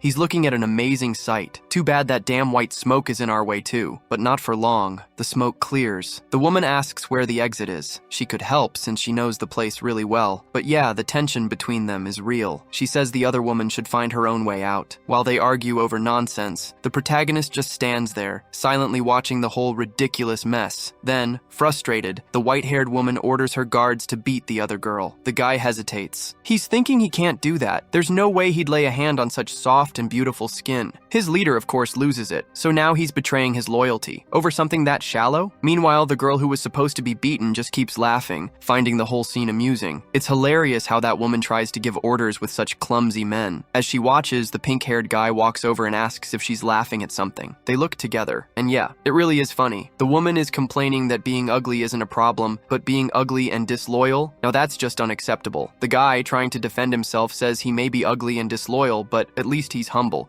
so he's got that going for him. Finally, our protagonist has had enough and cuts off the nonsense. He says that's enough. Everyone needs to focus on the same goal. Trivial matters shouldn't even be on the table. That alpha attitude leaves the girl super impressed. She praises him and asks what he plans to do. The protagonist's friend comments that he's insanely powerful. Supreme Ling truly lives up to the name, but he has zero compassion. Meanwhile, the girl in the back is annoyed by his attitude, thinking that humans are complicated and irritating. A bird flies through the sky, which honestly means nothing to us, but the crew arrives at a new location by car. They say they're getting close to the ancient snake's territory. The pink-haired guy raises his gun and says that bird flying overhead is getting on his nerves. According to him, they should feast on its meat. But the other guy tries to be reasonable, says you can't just eat anything out there. What if the thing's diseased? Of course, that doesn't stop the guy from firing. The bird gets hit, and it's not just any bird, it's a vulture. A drop of blood lands on the pink-haired guy's head, but the bird doesn't fall. He wonders if he missed the shot, but he's sure he didn't. Looking closer, he realizes he did hit something, but not the bird. He shot the hand the vulture was carrying. Still, he's not discouraged. He says now he's gonna take it down for real. He lines up another shot, but someone interrupts. The annoyed girl is activating her powers. She focuses, ready to strike, but once again, that damn white smoke ruins the moment for everyone. She was just about to attack, when suddenly, a loud sound stuns everyone. The bird crashes from the sky, landing right at their feet, and the one who brought it down? It's him, our protagonist. One shot, no mistakes. They go check what that hand in the bird's beak was all about. The woman watching thinks something is definitely off. She notes that stuff like this doesn't usually happen in ancient snake territory. The protagonist walks over and comments that these people sure have a weird way of welcoming visitors, then asks what she's holding. She replies that it's the double serpent scepter, a sacred item from the ancient snakes that should control animals, but apparently had zero effect on that vulture. But our protagonist isn't even interested in the bird. He's focused on this, the human arm. Why would a vulture be carrying a severed human arm? Where did it come from? The guy with glasses steps in and asks to examine the arm. He says the blood's still fresh, meaning the owner could still be alive, or at least didn't die that long ago. Judging by the skin tone and texture,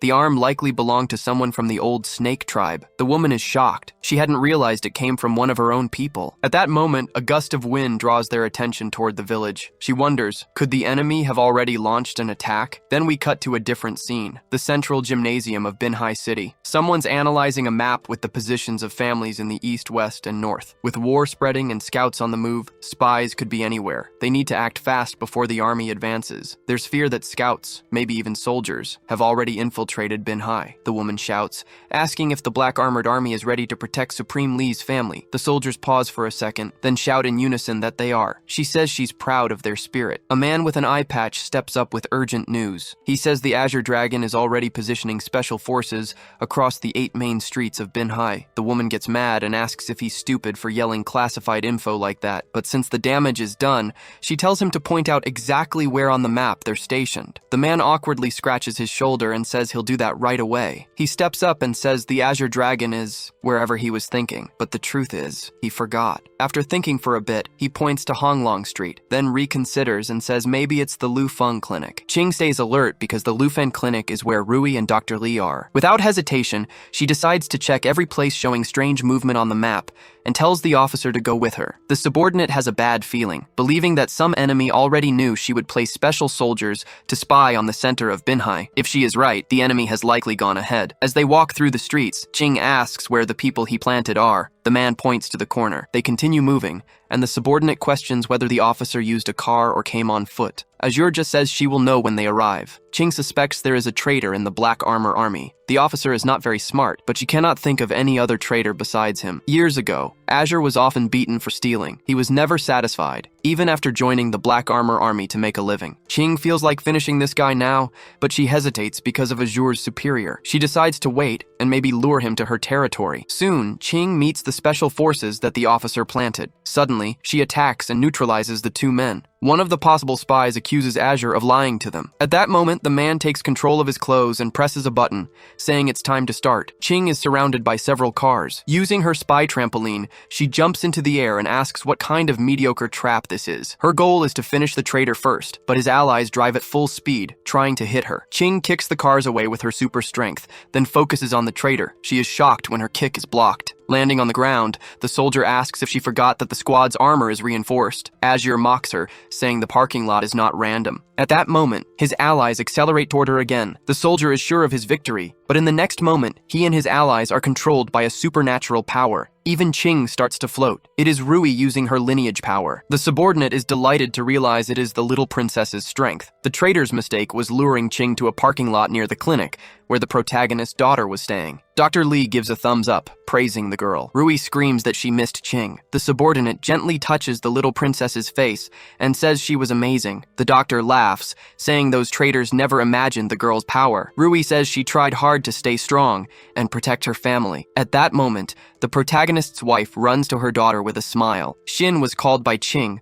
the moment Ruie used her supernatural powers. They hug, and the mother bombards her with questions, wanting to know if Ruie ate well during her cultivation and if she obeyed Master Lee's orders. The man confesses that Ruie obeyed to a certain extent. Ching quickly changes the subject, congratulating the protagonist's wife for the success of their political and business alliance. Shinn admits she needed to talk about that. Her sad expression reveals that things are not going well. She confesses it is harder than she imagined, but is willing to overcome all barriers for her family. Ruie hears this and immediately asks where her father is. Shinn promises they will see him soon. Meanwhile, Ching steps away, feeling lost as she didn't expect a traitor inside the Black Armor Army. Still, she is determined to protect the protagonist's family until he returns. Later, Azure is brought tied up to the office. Ching forces him to tell the truth. The man says he has no family or friends, so the only thing she can threaten is his life. Ching brings the blade close to his neck and says it's fine if he doesn't want to talk. She takes the controller the traitor was hiding in his mouth, breaks it, and finds a card with information about the person who ordered Azure to betray the army. The officer finally speaks, saying the only one who can compete with Ching is the White Tiger. The subordinate finds it impossible that the traitor is a White Tiger envoy. The man just says the real White Tiger envoy is in the northwest. The scene shifts to the protagonist's team. They approach a civilization belonging to the Snake tribe. Long knocks on the door of a villager to check if anyone is inside. Suddenly, a gun falls from the door with the force of his knock. At that moment, something catches Yibing's attention, and she runs toward it. Long asks what she saw. The girl tells him not to touch it and points to a lizard on the ground. Long asks about the strange twinkle in the beast's eyes. Lin interrupts, picking up the fallen gun, and says they should focus on the house because there might be a corpse inside. He prepares to enter, but Yibing suggests surrounding and investigating first. The protagonist tells her that poor performance and drama only make things obvious, so they enter now. Long notices Yibing looks uncomfortable and asks what she's hiding. Suddenly, an explosion bursts through the opening where the lizard entered. Now they know someone is on the other side of the wall. Long thinks it's better to follow Yibing's suggestion and leave the house. The mercenary runs first,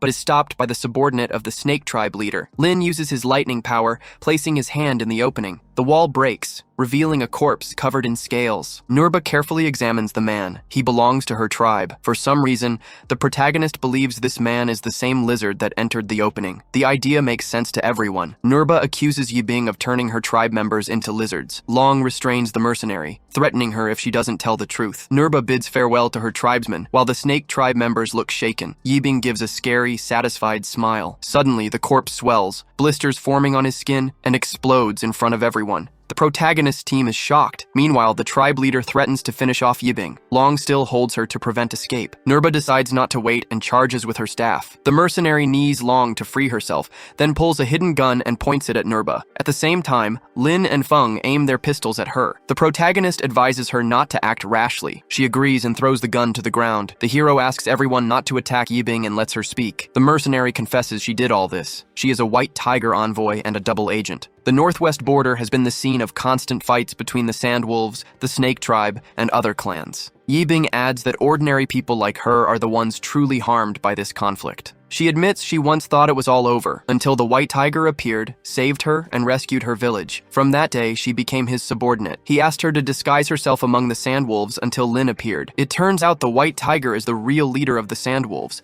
aiming not only to control the Northwest, but also to find the protagonist. Lin stays silent. Yibing turns to Nurba, saying the Snake Tribe burned and stole her village, so she fought back. Nurba admits she made mistakes in the past and regrets them, but Long argues that Yibing has no reason to act like this, and threatens to fire all his ammo at her. The protagonist asks his friend to let the girl speak. The mercenary pushes Long away, telling him to obey the chief. Yibing then reveals the locations of other Snake Tribe members as a reward for Lin's willingness to hear her story. She snaps her fingers, revealing bodies tied to the ceiling. The hero understands all these people were eliminated by the alley she protected. Feng is curious about how she turns people into lizards. Yibing explains she uses a potion given by the White Tiger Lord. Nurba accuses her of cruelty, but Yibing says it's exciting to watch people writhe until they transform into animals. She adds that killing the clan leaders was even more thrilling. Lin can't believe he didn't notice this woman's disguise. Even the Supreme hadn't suspected her. He understands she allied herself with the traitor, but Yibing screams that it was the White Tiger who brought order to the Northwest, so no one has the right to insult him, especially Lin. She recalls when her village was destroyed. She walked with wounds all over her body until reaching a civilization where the Sandwolves were. Some men tried to harm her,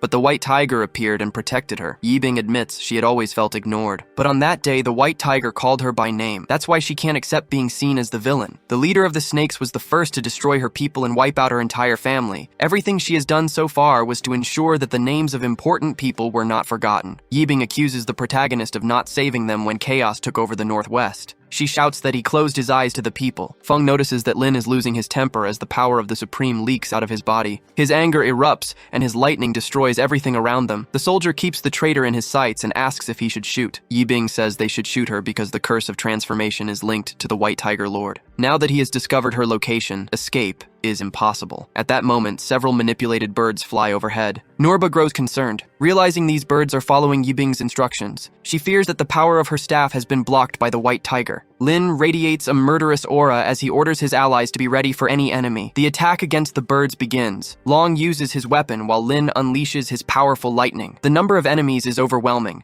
and Long decides the only solution is to eliminate Yibing. She argues it won't work, warning that without negotiation with the White Tiger, they are doomed. She calls him a fool for not realizing what triggers the trap. Tired, she walks away, but Long fires toward her face. Feng redirects the bullet upward, saying things can be resolved through words. Lin, however, believes the monsters will keep coming as long as the magic matrix exists. He soars above the clouds where the birds fly and activates his lightning power. The monsters are obliterated, feathers raining everywhere. Long praises his boss's talent, but Yibing insists it won't work, explaining that this trap in snake territory was specially prepared. The team fights with all their might, but Yibing says Lin still doesn't understand the complexity of the Northwest. Distracted by her words, Feng is warned by the soldier to focus. Suddenly, a red-eyed bird pierces Long's neck with its beak. Feng screams, thinking the worst, but the soldier grabs the bird and kills it. Then more birds attack, splattering red liquid everywhere. Long is hit in the back, yet continues fighting. He declares that even if born again, he would still choose to be a Chinese soldier. Finally, he collapses. Feng tries to help but is stopped by Nurba, who warns him not to sacrifice himself. Lin keeps cutting through the birds. Soon, a signal comes through his communication device. On the other end, someone reports they finally made contact. The message, Shinn and the little princess have been kidnapped. Lin is momentarily distracted, and the mercenary uses the chance to cover him in black magic. She mentally states that her mission is complete. Meanwhile, Qing reports that Wang was murdered, Dr. Li is severely injured,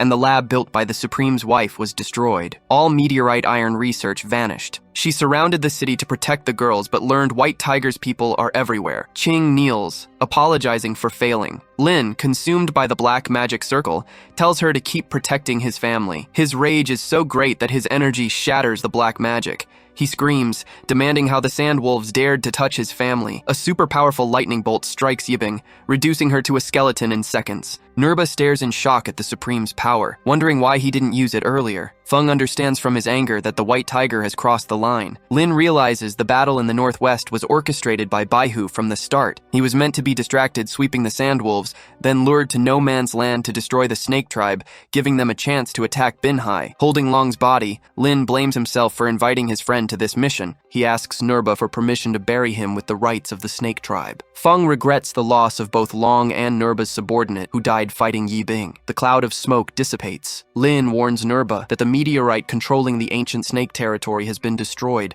and now supernatural powers work again in No Man's Land. He concludes that meteorite iron is the key to the Northwest. The White Tiger will use his army and territory to seize it. Though not fully recovered, Lin vows to do anything to save Yixin and Ruie. The three survivors get in the car, and he drives at full speed. Nurba asks if the White Tiger is one of his subordinates, feeling betrayed. Lin replies that her influence in the Chinese army ended years ago. There were once 4 powerful soldiers, Zilong, Baihu, Shang, and Xuanwu. They now conserve their forces in different places. Zilong was always by his side. He thought the White Tiger stayed in the west, but months ago he learned the man moved to the northwest border. Feng admits he once believed the Supreme and the White Tiger would get along because they are both orphans. He jokes that maybe the man is just obsessed with cultivating his will. Nurba dislikes the joke and vows to finish the White Tiger, whether he cultivates or not. Lin suspects the White Tiger's rebellion is tied to Shen Yan. The scene shifts to a beautiful waterfall. Feng was right. The White Tiger is focused on cultivating, cutting the water effortlessly. A messenger interrupts, reporting that Yibing completed her mission but was murdered. He asks if she will be honored as a martyr. The White Tiger smashes the rock beneath him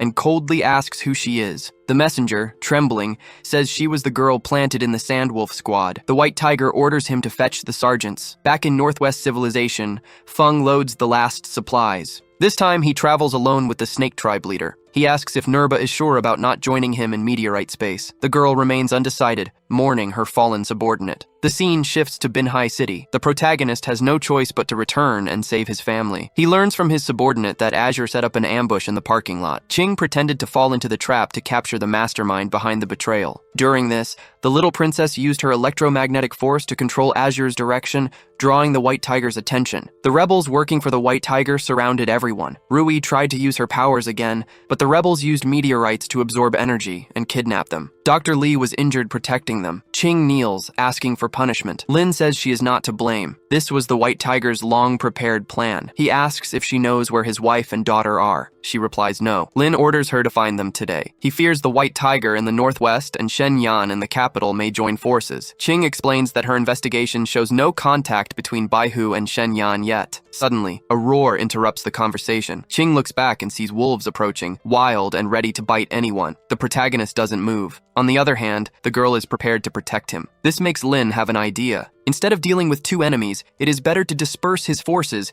and use Shenyan's power to contain the White Tiger. At this moment, the protagonist wastes no time and tells Qing to go after his wife and daughter. In the blink of an eye, the girl simply disappears into thin air. Now the protagonist says he will put an end to the wild dogs. The scene changes to the royal palace. Shenyan receives the news that Lin has returned to Binhai City. The Dragon Lord wonders what the Supreme may be planning. The servant says that Baihu took advantage of the Supreme's trip to the northwest to suppress the rebellion and capture his wife and daughter, so he assumes that Lin has returned to save them. Shenyan laughs, asking how Baihu managed to capture someone from Qing, but soon his mood changes when he realizes that maybe this action of Baihu is because he wants to occupy the city of Binhai. The servant gives more information that makes Shenyan drop his glass of wine. His spy said that the Black Armor army was totally controlled by the White Tiger. Suddenly, the Dragon Lord screams, asking if the subordinate knows what Baihu is ready to do. The servant replies that no one knows the purpose of kidnapping Lin's wife and daughter, but it seems that he took the girls to that place. Shenyan feels that in a while no one will be able to stop these men, especially the White Tiger that took over the protagonist's squad. It seems that not even the Supreme is being taken seriously. The servant says that now Lin only has Qing by his side. Shenyan wonders if it is possible to defeat them with a wave of his hand. Meanwhile, outside the palace, the hero has the entrance blocked. The guards realize who he is after feeling a dark energy spread. Lin doesn't hear the men and enters the castle. Shenyan was already expecting this and said he could enter the room. The protagonist sits comfortably in the chair while the Dragon Lord comments that it's been a while since they saw each other in person. Lin refers to Shenyan as the young emperor and says that maybe he already knows the reason for his presence here today. He is direct and says that he came to borrow his troops, but it will not be in vain. The protagonist says that after the soldiers help recover his family, he will dedicate himself to pacifying the Northwest and stabilizing the situation in the Imperial Kingdom. Shenyan asks if the Supreme is in a hurry. Lin replies that the forces in various districts are ready to act and may not be able to wait any longer. It would be bad, especially for Shenyan, because his position would be in danger. The Dragon Lord realizes that even without a wife and without a daughter, the protagonist remains rampant. Without wasting time, he agrees to lend his troops, but the front barrage is his electromagnetic force. Lin says he understands what he means. Shenyan is talking about the ultimate sacrifice. He decides that he will inform about the electromagnetic force when the time comes. So he takes the royal family badge and gives it to the protagonist. Lin says goodbye and leaves the palace for Shenyan. No matter how powerful a person is, he can become a puppet when he has worries. On ordinary days, the Supreme would never ask for help from his enemy. A few minutes later, the hero gets a car and receives the news that his wife and daughter have been located. They are in the green space to study exotic matter. King says that he has already checked, and the security around the building does not seem to be strict, so it is possible that this is a trap of Baihu. Lin replies that this little trick can't hold him back. He leaves her in charge to organize the soldiers and send them to the lab. The scene changes to Ruie in an analysis tube. Baihu is surprised that her electromagnetic force has not reacted. He assumes that it is because Ruie is very young, and her electromagnetic energy has not yet been fully developed. At that moment, Baihu finds out that the protagonist has returned to Binhai City and is heading towards him. The guy is surprised that the Supreme has come back so fast, and soon calls the ally. On the other end of the line, the White Tiger asks to transfer Lin as a hostage. Baihu asks if the trap is already ready, and the servant replies, yes. Suddenly, a noise on top of the ceiling draws their attention. The two look up, asking what is happening. Suddenly, one of the servants, in the midst of desperate smoke from his head, warns the Lord that the building has been surrounded by the envoys of the Dragon Lord. They blew up the entrance and are about to attack. Baihu still thinks he has the upper hand because he has the daughter and wife of the Supreme. Meanwhile, outside, the soldiers of the Dragon Lord attack precisely. They report that the enemies in Area A have been eliminated, and now it remains to break down the gate. In a few seconds, the soldiers manage to do this. The protagonist is advised to enter because King informed that the laboratory was after this wall. The hero agrees, and when he enters, he sends the rays to the enemies who were formerly part of his squad. The protagonist also uses hand-to-hand combat. He accuses his opponents of betraying their brothers and their country, and now they still dare to draw the sword against their former leader. The soldier, neutralized by the protagonist, replies that he is just following his orders. The Supreme stops beating when he hears this. He walks away and then asks if the soldier is still willing to fight him. The man just warns that Shinn and the little princess are in the lab opposite. Shenyan's soldiers think it might be a trap, but the protagonist believes it will just be another cheap trick. He puts his hand on the scanner, and the door opens, allowing his entrance. Lin's soldiers stay alert because the room is filled with fog. Suddenly, the door closes behind them. A silhouette appears in the darkness. The protagonist's attention immediately turns to his wife and daughter, who are unconscious and trapped in a machine. Baihu spreads his arms and says he is happy to see the Supreme appear. The protagonist screams, trying to wake his family. Rage fills him as he attacks Baihu with lightning, but the man easily dodges and mocks that the Supreme is too weak. Lin keeps attacking, refusing to back down. Suddenly, a portal opens beside him. Baihu admits he didn't expect the Supreme to use electromagnetic force, even under the meteorite's suppression. Maybe it's because he is the key. The protagonist wonders what nonsense chance he is talking about, but soon realizes that Baihu has obtained the meteorite. The enemy laughs, declaring that not only the meteorite iron, but soon the entire world will belong to the White Tiger Lord. At that moment, he pulls something from his suit pocket and throws it on the ground. A purple cloud of smoke fills the room, blocking the protagonist's vision. He quickly realizes it's poisonous mist and orders his soldiers to cover their noses. He feels disappointed with Baihu's actions because they were once as close as master and servant, but that no longer matters. He manages to recover his family. Later that day, his wife and daughter are taken to the hospital. Fortunately, Dr. Lee is already recovered and takes care of Shinn and Ruie, so the protagonist has nothing to worry about as they will soon wake up. At that moment, Shinn brings information to the Supreme. She warns that the Black Armor Army is completely controlled, but Baihu has escaped. Lin asks if she knows where the meteorite came from. The servant reports that it was brought from the territory of snakes, and that the insulated laboratory studied ways to control electromagnetic force. Suddenly, the protagonist punches the wall, leaving it crumpled. Today, he realizes that Baihu is just a puppet of the White Tiger. For Lin, it's clear that the White Tiger's ambition is growing. He even dared to involve Shinn and Ruie in this mess. It's possible Baihu will hold strong now that he controls the Black Armor Army's military power, but it won't last long. As the conversation continues, they plan how to locate the White Tiger. Suddenly, the protagonist's wife wakes up, and he is startled. Shinn hugs the Supreme, relieved, saying he is finally back. Lin hugs her back and apologizes for the delay. They talk for a while. She feels no difference in her body and realizes the protagonist is unharmed. At that moment, their daughter enters the room. Both parents look at her with joy. Shinn feels relief while the Supreme turns to his wife, telling her he missed her very much. He doesn't hide his concern about protecting his family and explains that's why he needs to leave. Stroking her hand, he promises that once he gets rid of Shenyan and Baihu, they will live happily together forever. His wife wishes him good luck, saying she believes in him. Ruie proudly says her father will be the winner. An aircraft lands on the hospital roof to take Lin. His goal is clear: break the iron meteorite and bring peace to China. Qing asks if Shinn and the princess were taken safely to the secure location. Lin confirms and reminds her that Rui's electromagnetic force has attracted countless enemies, so she must stay and command the protection of his family. He tells her that once everything is resolved,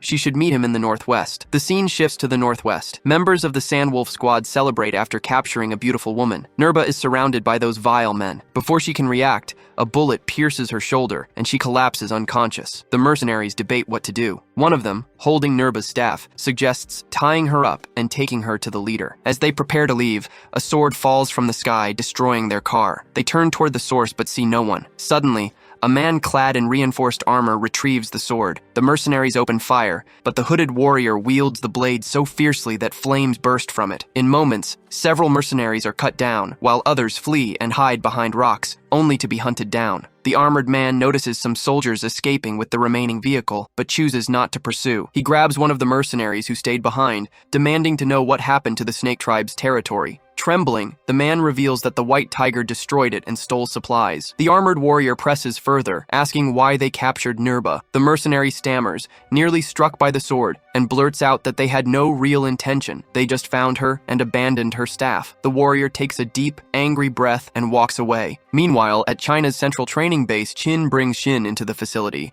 explaining it's the safest place in the entire country and also where the Supreme trained his troops. Qin asks if this was ordered by Lin. The subordinate confirms, adding that Shinn doesn't need to worry because they are safe with Xiaoying, a former right-hand man of Lin and an expert in electromagnetic force. Relieved, Shinn says she trusts him, but wishes she could do something more for her husband. At that moment, the subordinate remembers something and asks if she recalls the necklace her father gave to Ruie. She replies that she never managed to decipher that relic. Qin suggests asking Xiaoying, as he might understand its secrets. Shinn agrees, calling it a great idea. The scene changes to the next day in the Snake Tribe's territory. The armored man cooks lunch, boiling a snake in a pot. Voices echo nearby. The protagonist walks alongside a local villager. The old man tells the Supreme he hasn't seen his friend since he left the Northwest, and that the Sandwolf squad has remained quiet since then. He adds that yesterday, a tall, strong man with a fierce gaze descended from the sky, slept in the square with a huge sword, and did nothing. The villager points him out. Lin approaches Xuanwu, saying it's been a long time since they met. Xuanwu removes his helmet, explaining that he cut ties with Baihu long ago. Recently,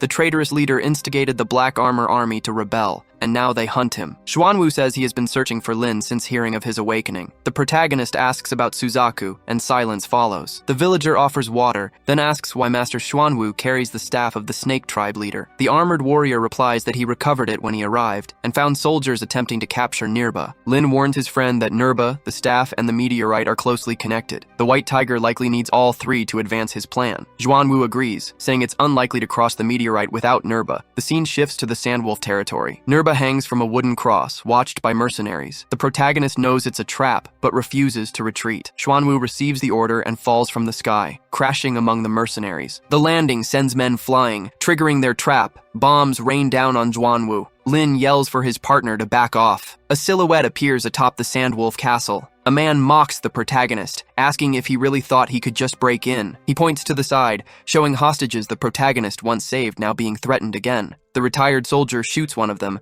and warns the Supreme not to approach. Lin ignores the warning, anger rising. The old soldier casts a sand mist masking their movements. The protagonist realizes they are using the sandstorm to compensate for the power outage. He shouts that he will handle the situation while his partner rescues the hostages. Xuanwu grips his sword and charges forward. Bombs rain from the castle, but he leaps through the flames. The castle's forces intensify, the ground trembling. The protagonist warns his friend not to overdo it. Xuanwu stabilizes the stone platform holding the hostages, buying time for Lin to save them. The plan works, but the old soldier still has a trick left. Suddenly, the ground beneath the Supreme collapses. The real trap is an underground crusher. The old soldier escapes in an airship as Lin is swallowed by sand. Struggling, he's pulled down until something in the sky catches his eye. Huge birds swoop down, lifting him from the crusher. They are controlled by Nirba. Enjoying the story so far? Hit that like button and drop a comment to let me know what you think about this manhwa.